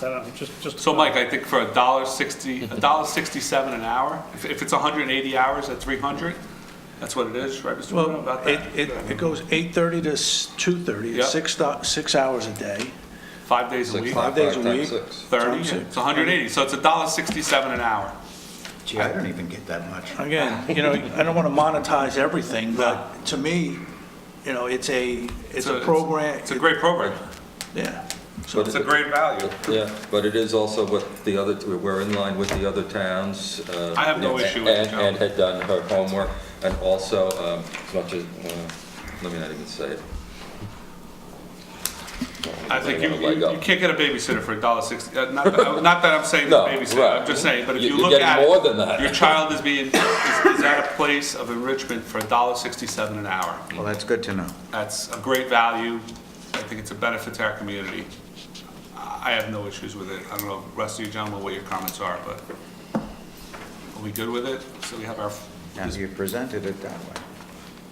well, if it's 180 hours and 300 total fee, it's like $1.67, right, Mr. Bruno? Am I right?